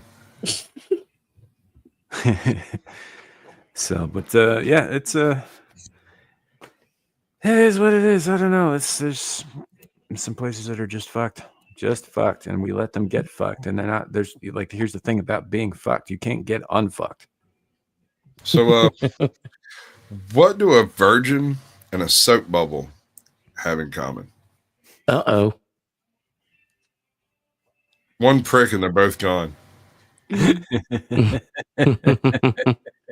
knew I'd heard that before. Yeah. Yep. That's pretty good. I heard a terrible Thank you, Clue. I was unaware of this. I don't have a neighbor that I talk to almost daily that's black. We know. You just I mean, made. I was just going to put this out there. I've been to Commerce City. I know there are plagues. But Commerce City is just a bunch of warehouses now. Yeah. Hey, Sam, I got to ask you Daytime. something, man. I need you to stop beating around the bush, bro. Yo. You just going to shave it? Get to the point. All right. That was a good segue. We found there's a new, so yeah, the segue to the thing.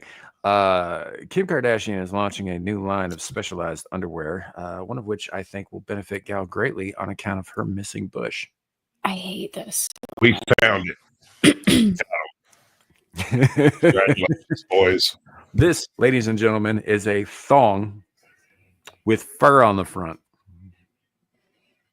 That is absolutely going to get people arrested. I need Timon to work on that meteor.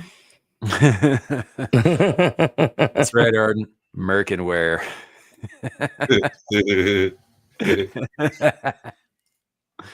Unedibles.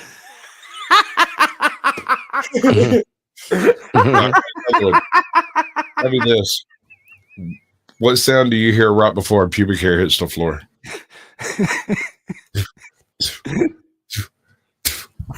Gross. That was good, dude. Unedibles. Yeah. Heard about this. Look, the way I look at it, as funny as this is, like who the hell is going to buy something like this? First of all, right? Drones. Yeah, just why? Patients, maybe, but because it's not like it just falls. Just falls out on their head. Definitely arrested. But it's the same people that have to have the newest iPhone. That's who buys things like this. Wait, maybe this is for the drag queens. You think there's enough hair there to tuck behind? I mean, I don't know. She got a real big ass. Maybe it's a real big bush. I don't know, man. Can you imagine wearing that shit backwards? It just keeps riding up.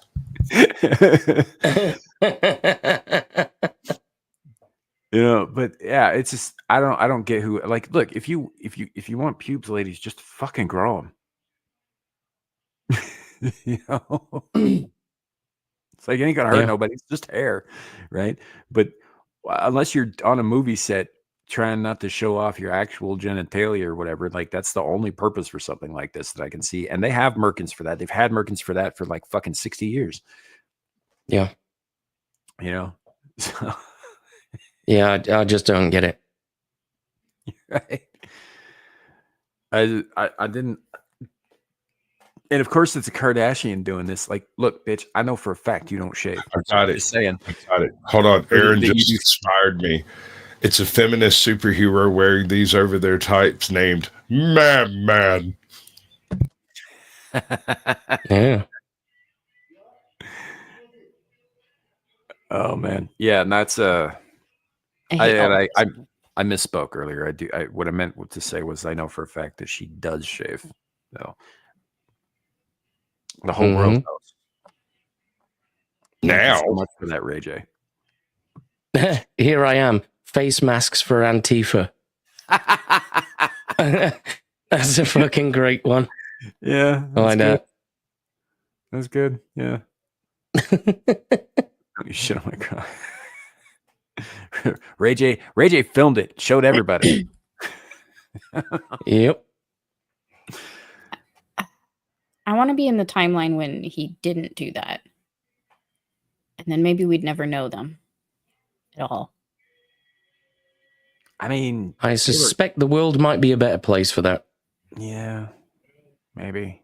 I mean, we would kind of tangentially know them a little bit because Bruce Jenner was at one point an Olympian hero before he was a woman. Yes. However, the Kardashian name would not have been as popular. No, I see what you're saying. Like, I have no idea what Lance Armstrong's wife's name is, for example. Mm-hmm. Assuming he has one. I know he doesn't have any nuts anymore. So it's How do you possible know? he was married. He very famously had cancer. Yes. But that doesn't mean that he removed both. Anyway, point being, also a very famous athlete. I have no idea what his wife's name is. So you have a point about that. It's like if it had just been Bruce Jenner, we probably would have been like, oh yeah, dude on the Wheaties box. That turned into a woman. He may not have if the others hadn't been famous. No, he probably still would have because he did it so he, could get off scot-free for hit and running someone. Yeah. Fair enough. I get that. Yeah. Lest we forget. I don't remember. Did that guy die? I think he did. I believe so, yeah. Yeah. Yeah, I believe he did. Which is why you would invent something like this to kind of cover up your shame in your pants, I guess. Which is hilarious because he was driving while being a woman, supposedly. God damn, women drivers. I get the joke, and I respect the commitment to the bit.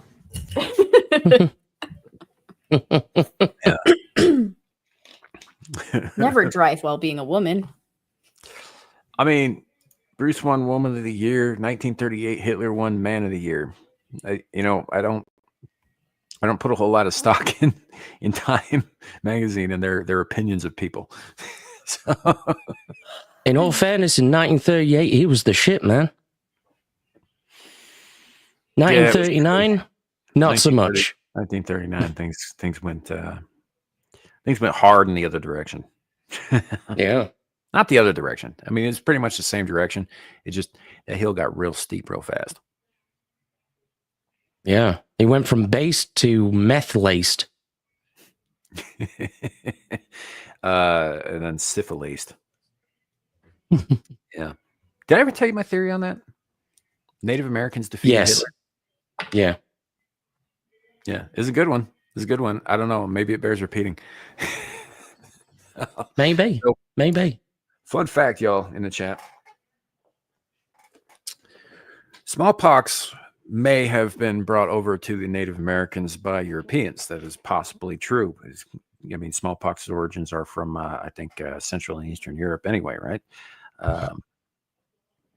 So, yeah, sure. So we gave them smallpox, but it's not like they never gave us anything in return, right? Prior to European investment in the New World, syphilis did not exist in the Old World. Nope. It comes from the Americas. So the Europeans go over, they trade smallpox for syphilis, they bring that back, right? Hundreds of years go by. Hitler does his thing. It's a bit of a strange trade, but yeah. Eventually, he goes crazy due to his untreated syphilis and decides to open up a second front against Russia in the East while he's still engaged in the West in the fight of his life, right?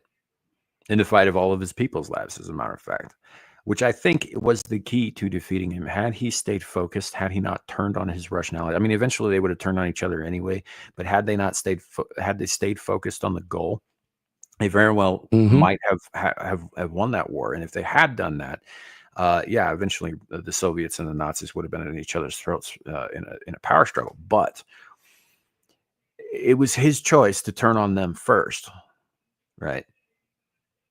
But he did that, I think tactically, not thinking very clearly on account of all the syphilis eating his fucking brain. I think it was a paranoid decision, not a smart tactical one. And obviously it didn't work out for him in the same way that it didn't work out for Napoleon, who tried the same shit fucking a century earlier. You know? Yeah. Or 2 centuries earlier, however long it was. But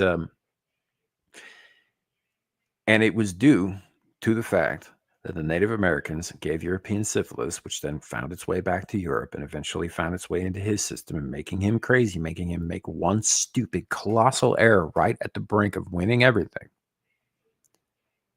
that cost him everything.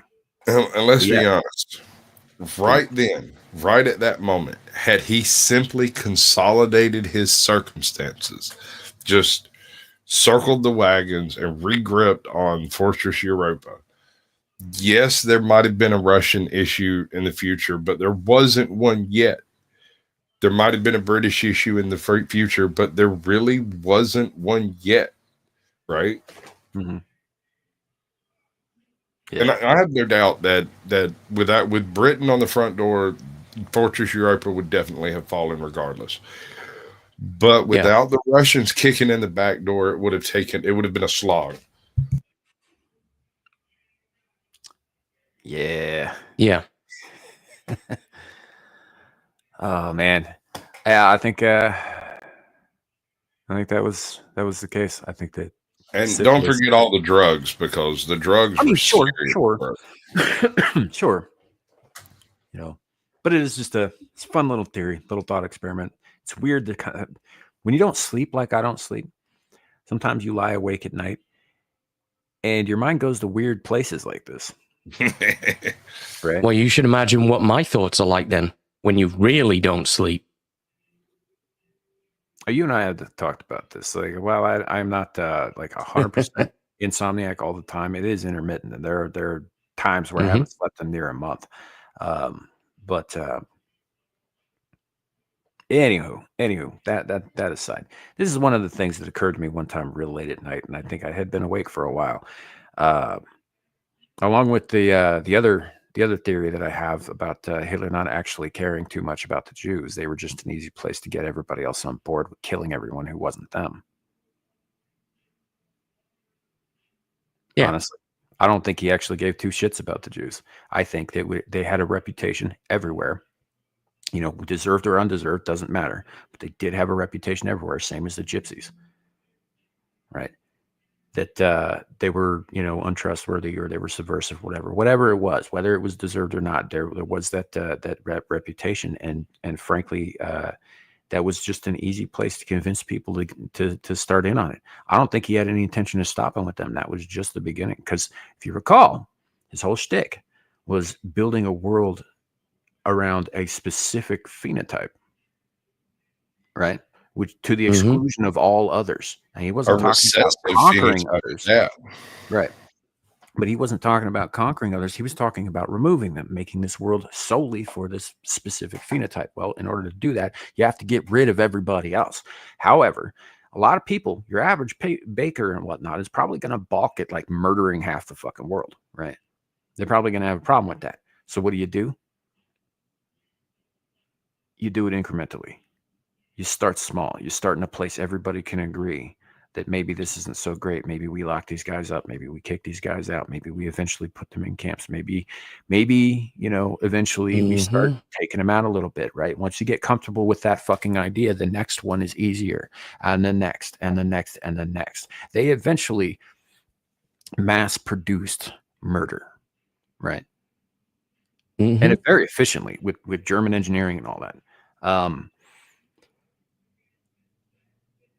And I think that it was really just the beginning. Had they won the Second World War, we'd see a very, very different world today. Right. I'm just now starting to wonder what percentage of SITV ends in us talking about Nazis and Jews. 87%. I did the math. 100% of the ones that have shadow on. Yep. Yeah. But like I said, I think that honestly, the Jews was a place for him to start, to get people acclimated to the idea of what he was eventually going to get into. So, Napoleon wasn't Austrian; he was Corsican. Hitler was Austrian, but yeah, no, Napoleon was from a little island called Corsica, and he died on a little island called Elba.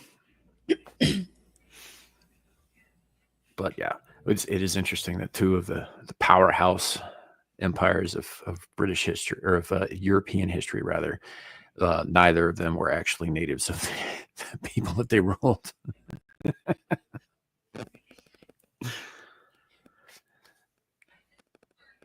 But yeah, no, it was just a thought that I had. I don't know if it holds water. It just made sense to me.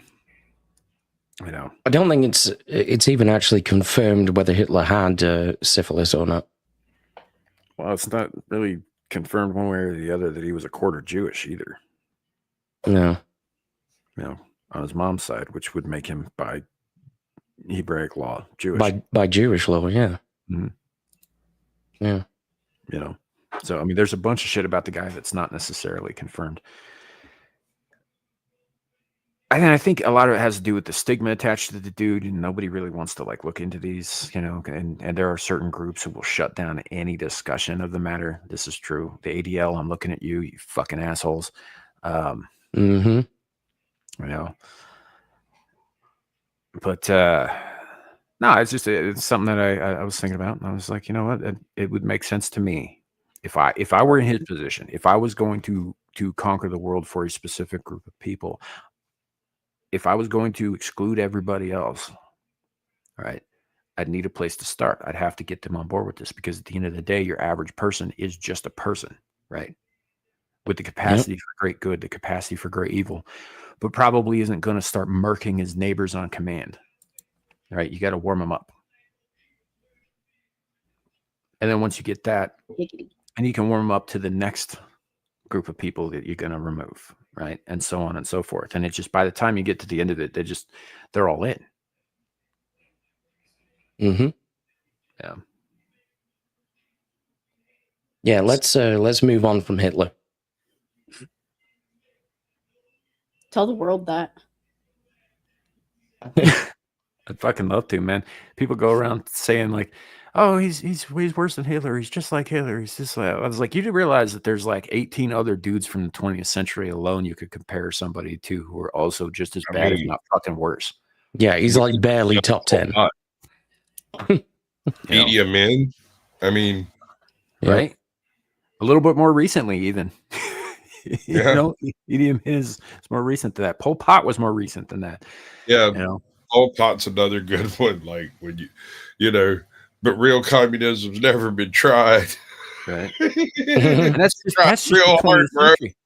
That's just the 20th century. I mean, if we really want to get down and dirty about it, I'm sure there are plenty of guys from way back in the day that you could compare a person to who were much worse. I mean, Genghis Khan raped half the planet with his dick personally. And he murdered the other half. Like Genghis Khan is responsible for so many bodies rotting on the ground in the sun at one time that it physically changed the composition of the atmosphere. I'm so glad that we've gotten to shinier, happier topics. I'm just saying, there are worse dudes. Later, we're going to move on to his favorite topic, because we're entering the end of the show here. Anybody guess what that's going to be? I don't want to hear horse face. Vlad the Impaler. Here we go. Oh shit! I almost just brought him up. Good neighbors make great fences. Let's do it. He's not wrong. Mm-hmm. He's not wrong. Good neighbors do make great fences. I propose the patron saint of get off my lawn. Right? I propose we take a lesson from his book, and not only do we close the southern border with a wall, but we close the northern border with another wall, and along these walls, we staple living cartel members. I was going to say hire Mongolians to guard them. Right. And then we just fucking leave them there. Right. We just leave them there because, you know, some of them will die, but we'll be catching new guys here soon enough. And as a warning, we just staple the new guys on there. So there's a constant moaning and rotting and just disgusting. It's like, Jesus Christ, they do this to their enemies. I don't want any part of this country. Let's turn around and go back to Guatemala.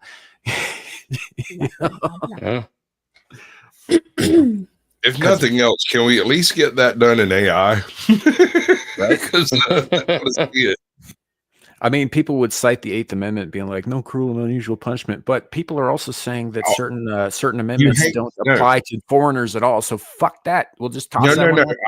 I can win that hands down. It'll never even go to court. You hang them on the other side of the wall. That's what I'm saying. Yeah. On the other side. Yeah. Like on the Mexican side. No longer matters. You know, we'll have a bunch of cartel dudes stapled on the Canadian side of the wall. We'll have like a bunch of fucking moose, right, stapled to the wall. Because, like, honestly, what do they got? What do they got? We got to be worried about. Trees. We're gonna string up some maple trees over there. Y'all be on your P's and Q's.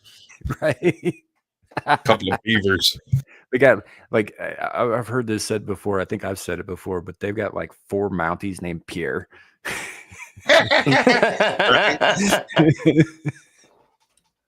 So I ain't worried about Canada military. I heard this thing the other day. Somebody goes in there like, "Oh, well, War of 1812, we burned down the White House." Yeah, you did back when we were technologically on the same level as you and not nearly as developed, right?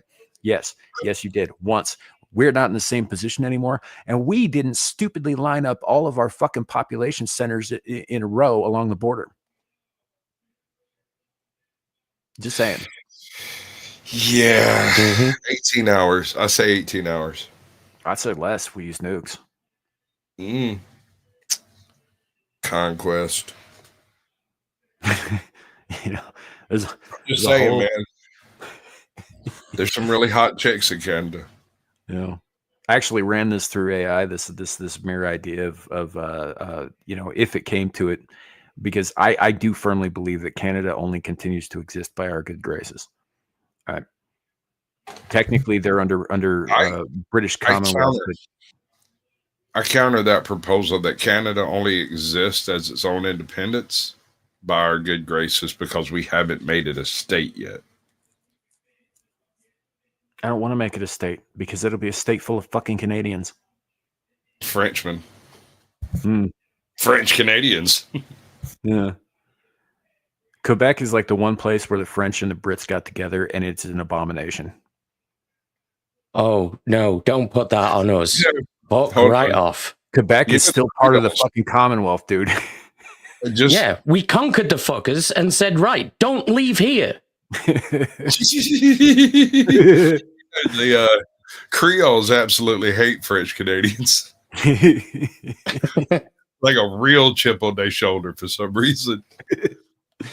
Which is so weird because there's like a whole country between them. No, but no, I did. I ran this through AI. I went and talked to, kind of played out the numbers and all that stuff. And it wouldn't take very long if we didn't use nukes. Probably take,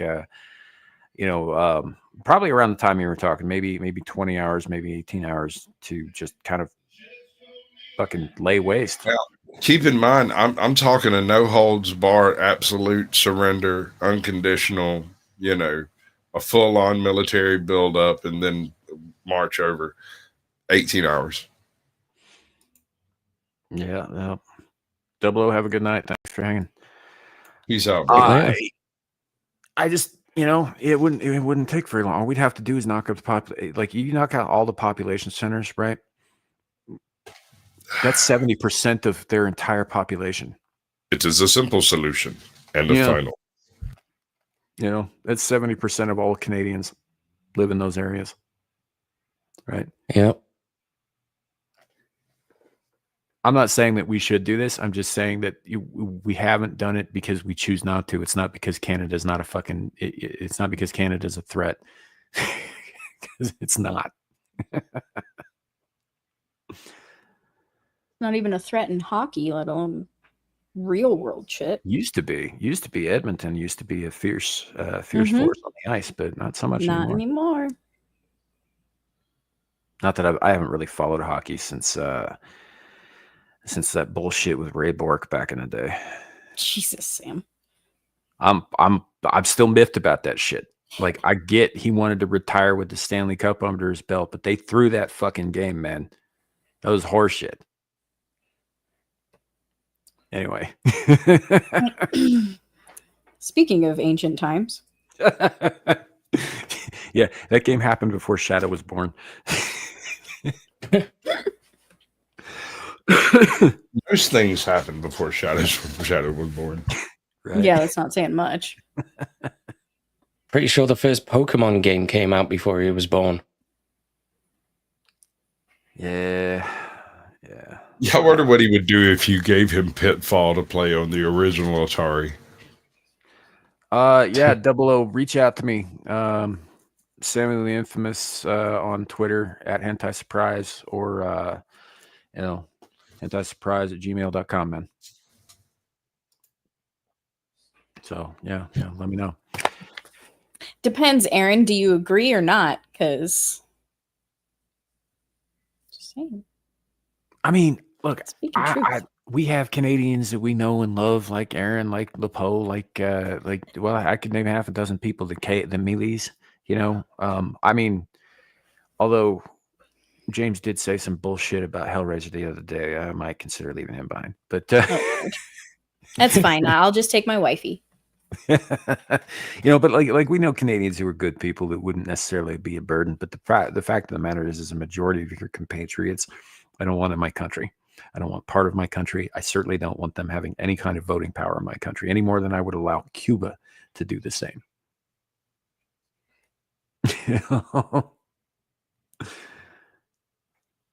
Because inevitably a bunch of them would be like, oh yeah, we got away from those commie fucks over there. Let's do this commie thing over here now because it'll be different this time. Yeah. Yeah. So yeah. But yeah. That's pretty much all I got today, folks. But we are kind of the Merkin of Canada, if you think about it. We cover up and keep them warm and stylish. I hate you. I was trying real hard to make that fucking work, and it didn't really work. But I'm glad you went with it. That's what she said.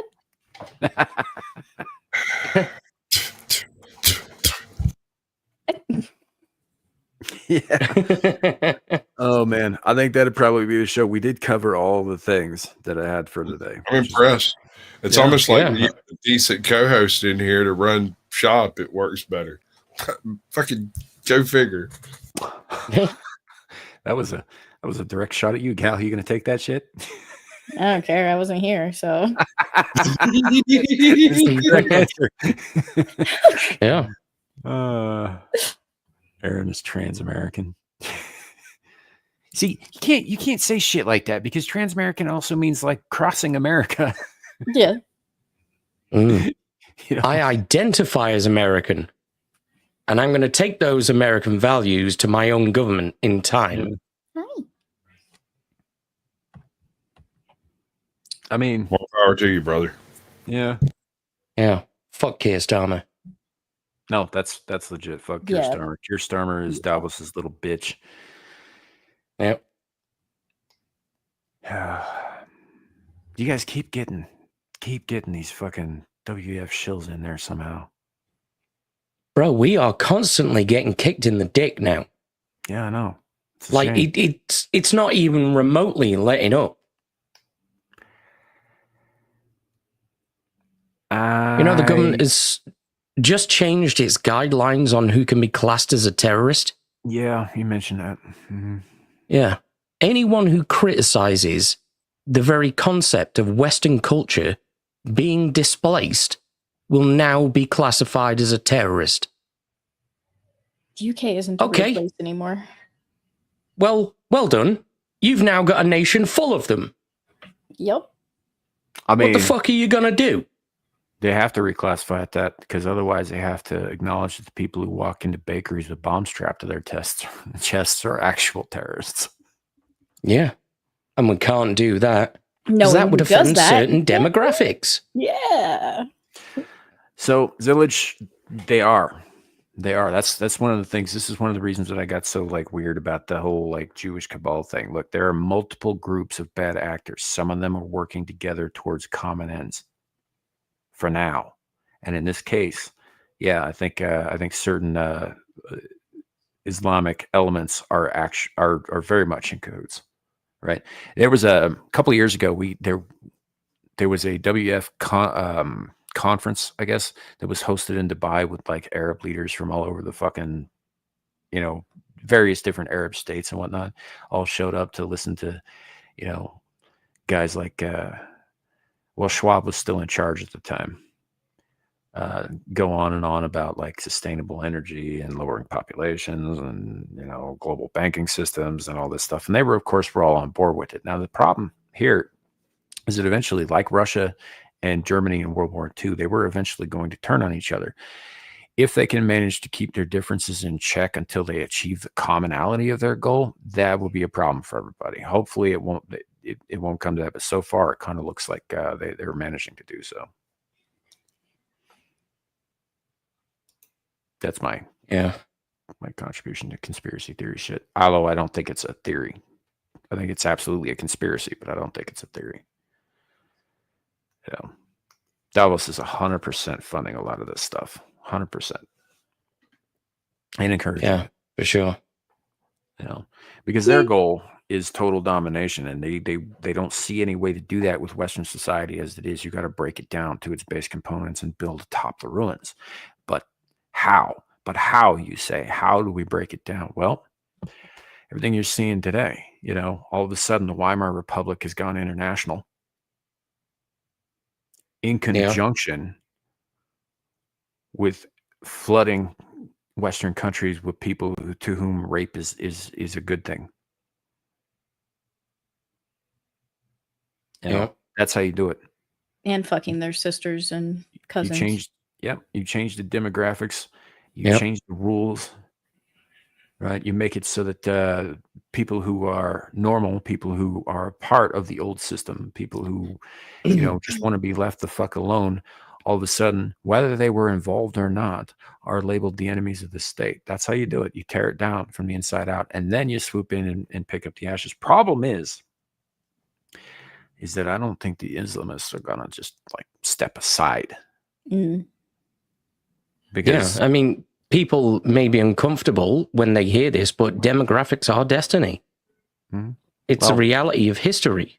Not just that, but also historically speaking, any time that they have claimed a place for their own, historically, they have always claimed that place as their own. That's the reason there's still a contests over who actually owns fucking Jerusalem, right? Who that actually belongs to. Does it belong to the Christians in the West? Does it belong to the Jews who live there? Does it belong to the Arabs who claimed it fucking 800 years ago? They still claim Spain, for fuck's sake. Yeah. And Portugal. Yeah. Parts of southern France. Right. And it's because as far as they're concerned, once it's Muslim territory, it's always Muslim territory. And it's gifted to them by God. And therefore they have a duty to remove those who would prevent them from having it, frankly. The infidels. Which is why I think that the WF may have made a mistake getting into bed with these guys in the fucking first place. Because when it comes down to it, when it comes down to time, should they have succeeded in destroying the civilization, the WEF is going to want to come in and they're going to want to build on top of the ruins that they created. They're going to want to create their ideal utopian, like everybody worships us society. The problem is they have already filled it with a bunch of radicals who want the same thing themselves. Yeah. Right. And who have shown willing for hundreds of years to spill their blood and everybody else's to get it. Yeah. So I you think can that was only show the same kind of mercy to those types of people that they would show you as an unbeliever. Yeah. So I think that that's going to bite the WEF in the ass down the road. Honestly, I don't know if maybe they'll win, maybe they won't. It doesn't really matter. We'll all be dead at that point if they succeed, which is why it's so important that we fight against this, right? People want to come into the country, they need to assimilate to that country. People want to, you don't tear down the foundations of the West. Like, look, I'm no fan of Jesus, right? I'm not a Christian by any stretch of the imagination. I am also not blind to the fact that it was largely Christian ideals that built the nation that I come from. Yeah. It's largely Christian ideals that allowed this nation to work as it has for as long as it has, to even become as successful as it did in such a short period of fucking time. Yeah. Right. I don't think we should be throwing all those ideals out. That doesn't mean I'm going to be getting on my knees and praising the God I don't worship. That's not going to happen. But I will defend those ideals. Yep. And I think the entire West needs to pick up that fucking cause. I think New Zealand's pretty fucked. Australia's on its way out. England, you guys are in trouble. Yep. You're out, bro.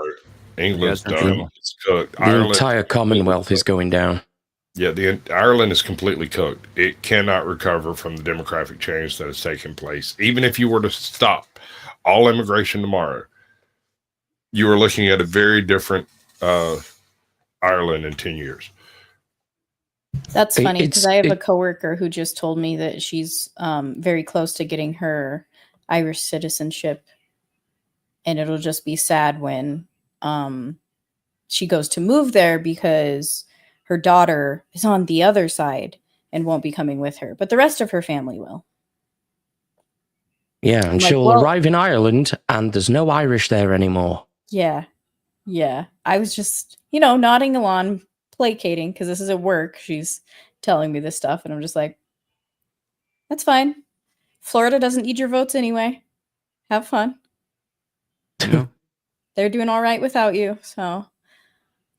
Yeah. Well, it's funny because there's now a growing movement across the UK and Ireland for forced remigration, as in forced deportations. Yeah. And if the government doesn't start doing it, things are going to turn really nasty. Yeah. I'm talking like 1776 style. And at this point, we need it. I don't think that's a bad thing, honestly. I think no, obviously, I don't either. Obviously, you and I had talked extensively about this shit behind the scenes too, dude. You know how I feel about fucking unnecessary bloodshed. Right? I don't like the idea of taking out people if it can be fucking avoided. I don't think it can be in this case. Yeah, I'm right there with you. I think you got to a point where you don't have a choice anymore because all of the usual channels have been exhausted and supplanted. Yeah. And the public has been beaten down over and over for decades now. And every single government has said, we're going to do something about this. Nothing changes. It gets worse. Another government, we're going to do this. Nothing changes for the positive. It gets worse. And we're just running out of people to vote for. Yeah. So why bother voting? Power needs to be taken. And that's just the sad reality of it. Hey, I got a question, and this goes to nothing that's been said in the last 27 minutes, but are you familiar with the Sherman Doctrine? It rings a bell. Just investigate some of those Civil War generals running around and see if any of them might be named Sherman and might have a doctrine to use in unusual circumstances.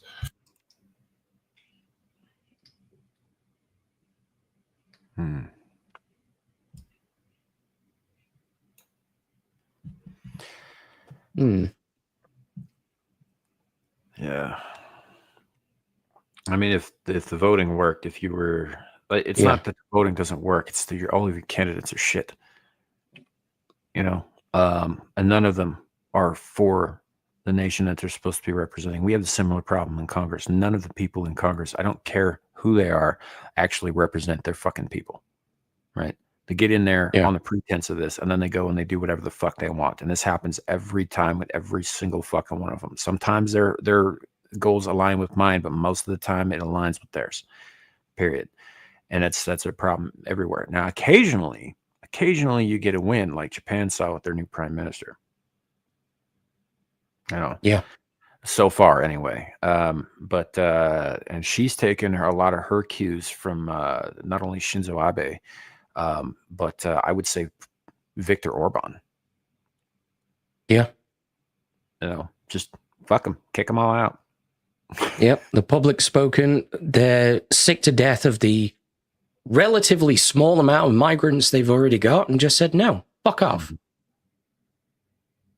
Yep. Now, and she's also mostly talking about illegals. She's talking about if you don't have a good reason to be here, you shouldn't be here, even if you're here legally. But It is generally very hard to migrate to Japan. Mm-hmm. So a lot of the people that are there that aren't from Japan are either there on temporary work visas or they're illegals. Yeah. And they could just revoke all of that, boot them out tomorrow. And they should. I agree. I think they should too, honestly. Yeah, because if they keep going the way that we've been going, there won't be a Japan. Yep. And then where will I get my anime tentacle porn? Right? Exactly. You have to get like that off-market fucking North Korean shit, man. That's no good. How about that North Indian crap, dude? That's no good. Yeah. The Chinese shit, hell no. They're not even real tentacles. I mean, it has an exoskeleton. And for some reason, there's always a picture of Kim Jong-un. Yeah. Imagine getting fucked by a Kim Jong-un face tentacle monster from now until the end of time. No, I mean just the picture on the wall in the background of the illustration, because they're required to do that in every house. Oh, well, of course, yeah, that's the wallpaper. Yeah. His face is everywhere. Yeah. Do you ever hear that the interview that Joe Rogan did with Yeonmi Park, where she was talking about the pictures of fearless, glorious leader, and how if something happened, if your house caught on fire, if you didn't grab that picture first and it was completely undamaged, like they would punish your entire family for 3 generations. Yeah. Right. I could well believe it. Can you imagine a government like that making mass marketing and selling? I don't know what you're talking about. There is no war in North Korea. Or Ba Sing Se. Whichever. Yeah. Well, by that logic, he also has no asshole and just absorbs all the nutrients. Oh, let's not forget that Kim Jong-un also, like all of his male predecessors, gets a hole-in-one every single time he plays golf. Yeah. So I hear tell that he only plays golf with Chuck Norris for a challenge. Yeah. And somehow Chuck Norris loses. That's the most unbelievable part of it. That's horseshit. That is completely fabricated fucking bullshit right there. You know, Chuck. That's how you know it's propaganda. Yeah. Chuck Norris doesn't lose, man, ever, except to Bruce Lee that one time. Well, yeah. What happens when an unstoppable force meets an immovable object? Chuck Norris wins. Yeah. Yeah. Every damn time. Yeah.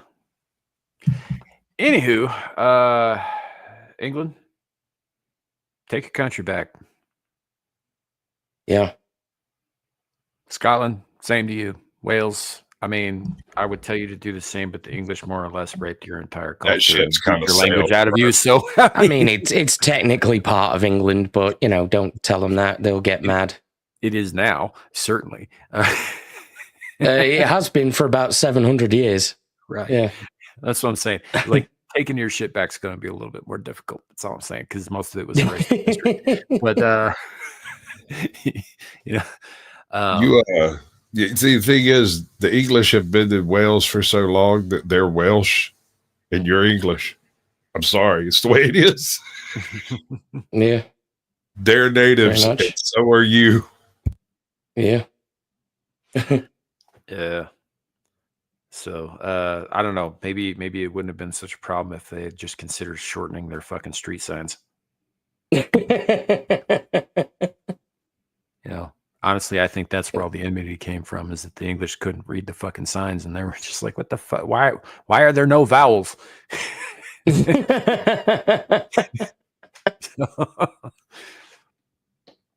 But yeah, very much.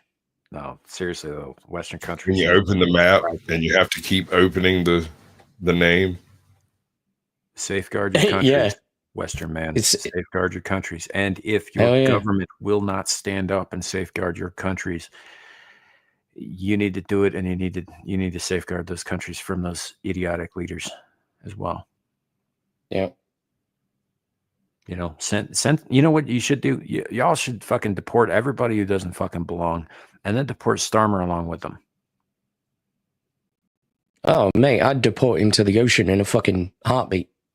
Put him on one of those little dinghies and set him out to float. Yeah. I mean, y'all got plenty of them over there on the French seacoast. Over y'all, you just toss him in one of them that all the guys get out of, and just kick that sucker back out there in the ocean. If there's one thing you guys have an abundance of now, it's little boats that are only little 4 men, boats. we're packed with like 12. I suppose technically we've now got a naval force superior to the Chinese. Hey. That's right. We've got so many dinghies versus their fishing boats. Ladies and gentlemen, we have lived to see the rise of the British Navy once again. Yeah. And it's manned exclusively by foreigners.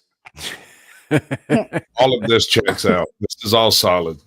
Right. This is the story I'll be telling my children. That the reason the sun never set on the British Empire is because they all moved to Britain. All of them. Everyone. Yep. Everyone ever. Suddenly I'm British. Yeah.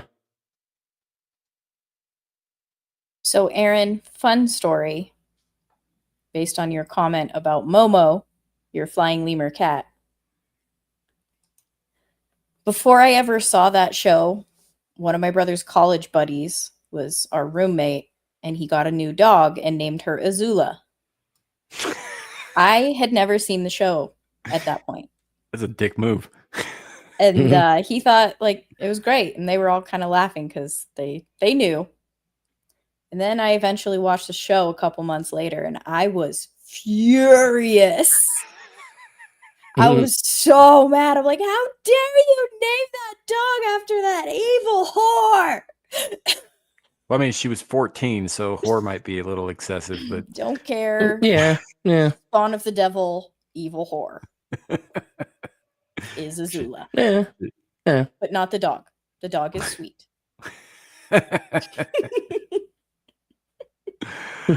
Oh man, that's wild. That's wild. All right. Well, I think we're probably gonna end it there with evil dogs spitting fucking lightning fire out there. Dog was not evil.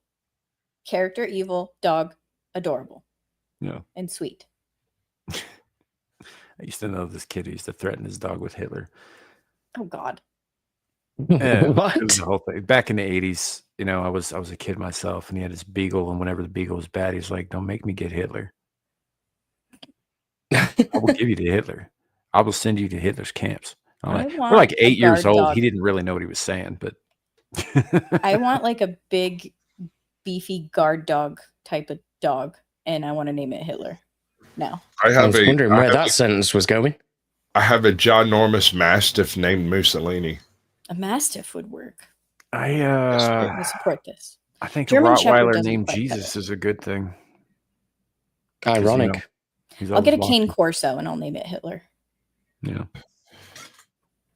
Like you guys heard that joke, right? The one about the burglar and the parrot. Mm-mm. Burglar breaks into a house. Hears a voice from the corner saying Jesus is watching you.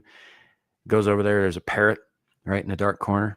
And he's like, "What's your name, parrot?" And parrot says, "Moses." What kind of people would name a parrot Moses? The same kind of people that would name a Rottweiler Jesus. I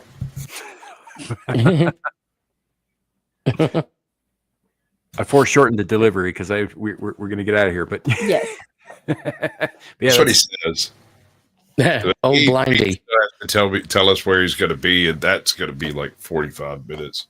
Yeah, pretty much. I need to. Old blindy really there. need to type From the corner to the tree, Kaya will be free. I agree. Liberation for Hassan's dog. That fucking piece Oh of shit. man, so there it is. There it is from the corner of the tree. Kaya will be free. Yeah, look, man, I don't particularly care about an individual animal, but I don't think people should be torturing them at all, let alone on stream. Mm-hmm. Yeah, but you know, it's fine if it's Hassan. It's really not. Oh no, I was calling Hassan the animal, and he should be tortured in Minecraft. Oh, but okay. Yeah. Of course. Mm-hmm. I am so sick As of in, hearing if about that the asshole. animal. Yeah. It's like he might see some consequences over the dog thing, right? Which is the weirdest goddamn thing. Not from Twitch. No, but from his subscribers. He's losing subscribers left and fucking right. Oh, I know. That is turning on him. Mm-hmm. I know. Right? They didn't turn on him when he advocated for murder one of the 1,700 times he did. Yeah. He's just a fucking oxygen thief. No. So I don't know, but I don't, as far as like the Twitch thing, like, yeah, he ain't going to lose anything there unless he actually gets fucking taken to court on actual charges. And unless that happens, I see him, dude is kind of like Destiny in that he's a cockroach. Nothing you do is gonna get him to go away. You know? Yeah. Which is unfortunate. Anyway, I don't want to get into this shit. Fuck Hassan, fuck Destiny, fuck all those fucking people. I'll pass on that, but not literally, Cal. Jesus Christ. Anyway, let's go around the horn. To annoy you, Sam. Well, we're Sasquatch. I know you got to get out of here soon. We'll let people know where they can find you, man. Tomorrow, 8:30 Eastern, I'm at the Blast Radius with Captain Curmudgeon. We're going to be comparing some Superman movies back and forth across time and whatnot. Wednesday, Ajot's Corner, where we're going to watch bad people do bad things and laugh at them uproariously for doing it in front of cops. And unless I stumble across somebody to interview between now and then, I'll be back over here next Saturday with Sam. You should interview Gal. I should. Mm-hmm. But she doesn't like me. I can tell by the way she holds her mouth when she looks at me, all gaping. She laughs maniacally all the time. Oh, dude. No, I'm down. Dude. You got my Twitter. Torch just dropped. Gabriel Torch just dropped a new video that we're not going to show tonight, but we probably will next week. How does one hold their mouth? With their hands? That's one of those interior monologue things. Hey, Abe, your turn. Yeah, go ahead. You can find me everywhere. Abe's going to get you. It's probably going to be easier to find me on Twitter because I usually repost the streams I'm on. Don't start yawning, you cunt. Okay, now. I'm probably going to be streaming practically every day of the week. But check me out on Tuesday for the Jack and Abe show. Hump Day Chinwag on Wednesday. Possibly more gaming streams on Thursday, as well as the Stargate streams I do with the Full Aussie people. Friday, I might be playing Demonologist with Yarnwitch and Queen Comic's wife. Would you fucking stop it, you cunt? I didn't do it on purpose. It's always. God damn. No, it's fucking Sasquatch as well. He's sat there just uncomfortably moving around in his seat like, oh my God, this is taking forever. I didn't do it on purpose. I said nothing, sir. It's all in your head, and that's a you problem. I can fucking see you, bitch. Then from Friday to Saturday, I'll be on Rockefeller Plazas. Then I'll be on Abyssal Musings. Then I'll be on Beelzebub. Then I'll be on the Full Aussie podcast. Then I'll be on Anime After Dark. And then I'll be on Screaming Into the Void again. Sweet. And that's everything I've got planned. You may see me in other places anyway. Now can I move? Fucking gal. Fucking Sasquatch. These motherfuckers. I always yawn around this time of day. God damn it. No, Michael. Right. Gal, what do you got coming up? Yawning. Cooking the books on Wednesday. Pre-game on Thursday on Static 2020's channel. and maybe Ballbusters on Friday if I decide to come back.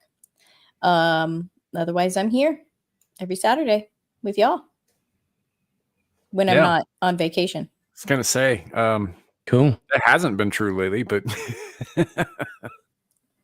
she goes on vacation for a fucking couple of weeks, and she's gone for a couple of weeks. She comes back for one fucking episode, then she goes on vacation again. I'm pretty sure it was 2. And then on your week back, right? You're just like, oh yeah, I'm going to be like an hour late.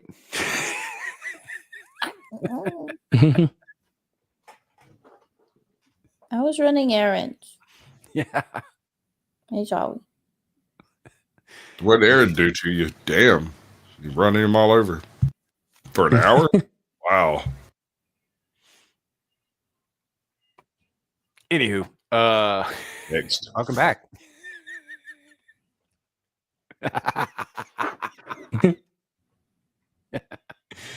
All right, folks. Bullies.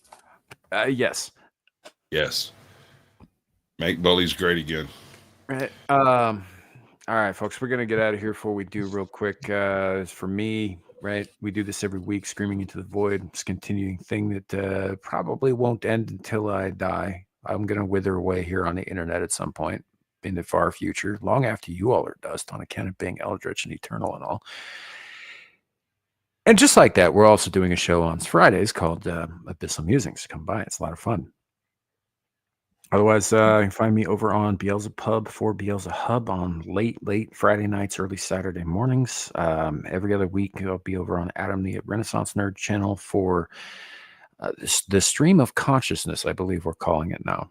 Got an episode under our belts already. And you can also find me hanging out with Amira on her channel whenever she goes live. Exiled Lioness 2. If it's not, if political ain't your game, you know, that might not be the place for you, or Red Pill or any of that stuff. But if it is, yeah, come on by. Just don't be a dick about it, because I am the head moderator and I will boot people.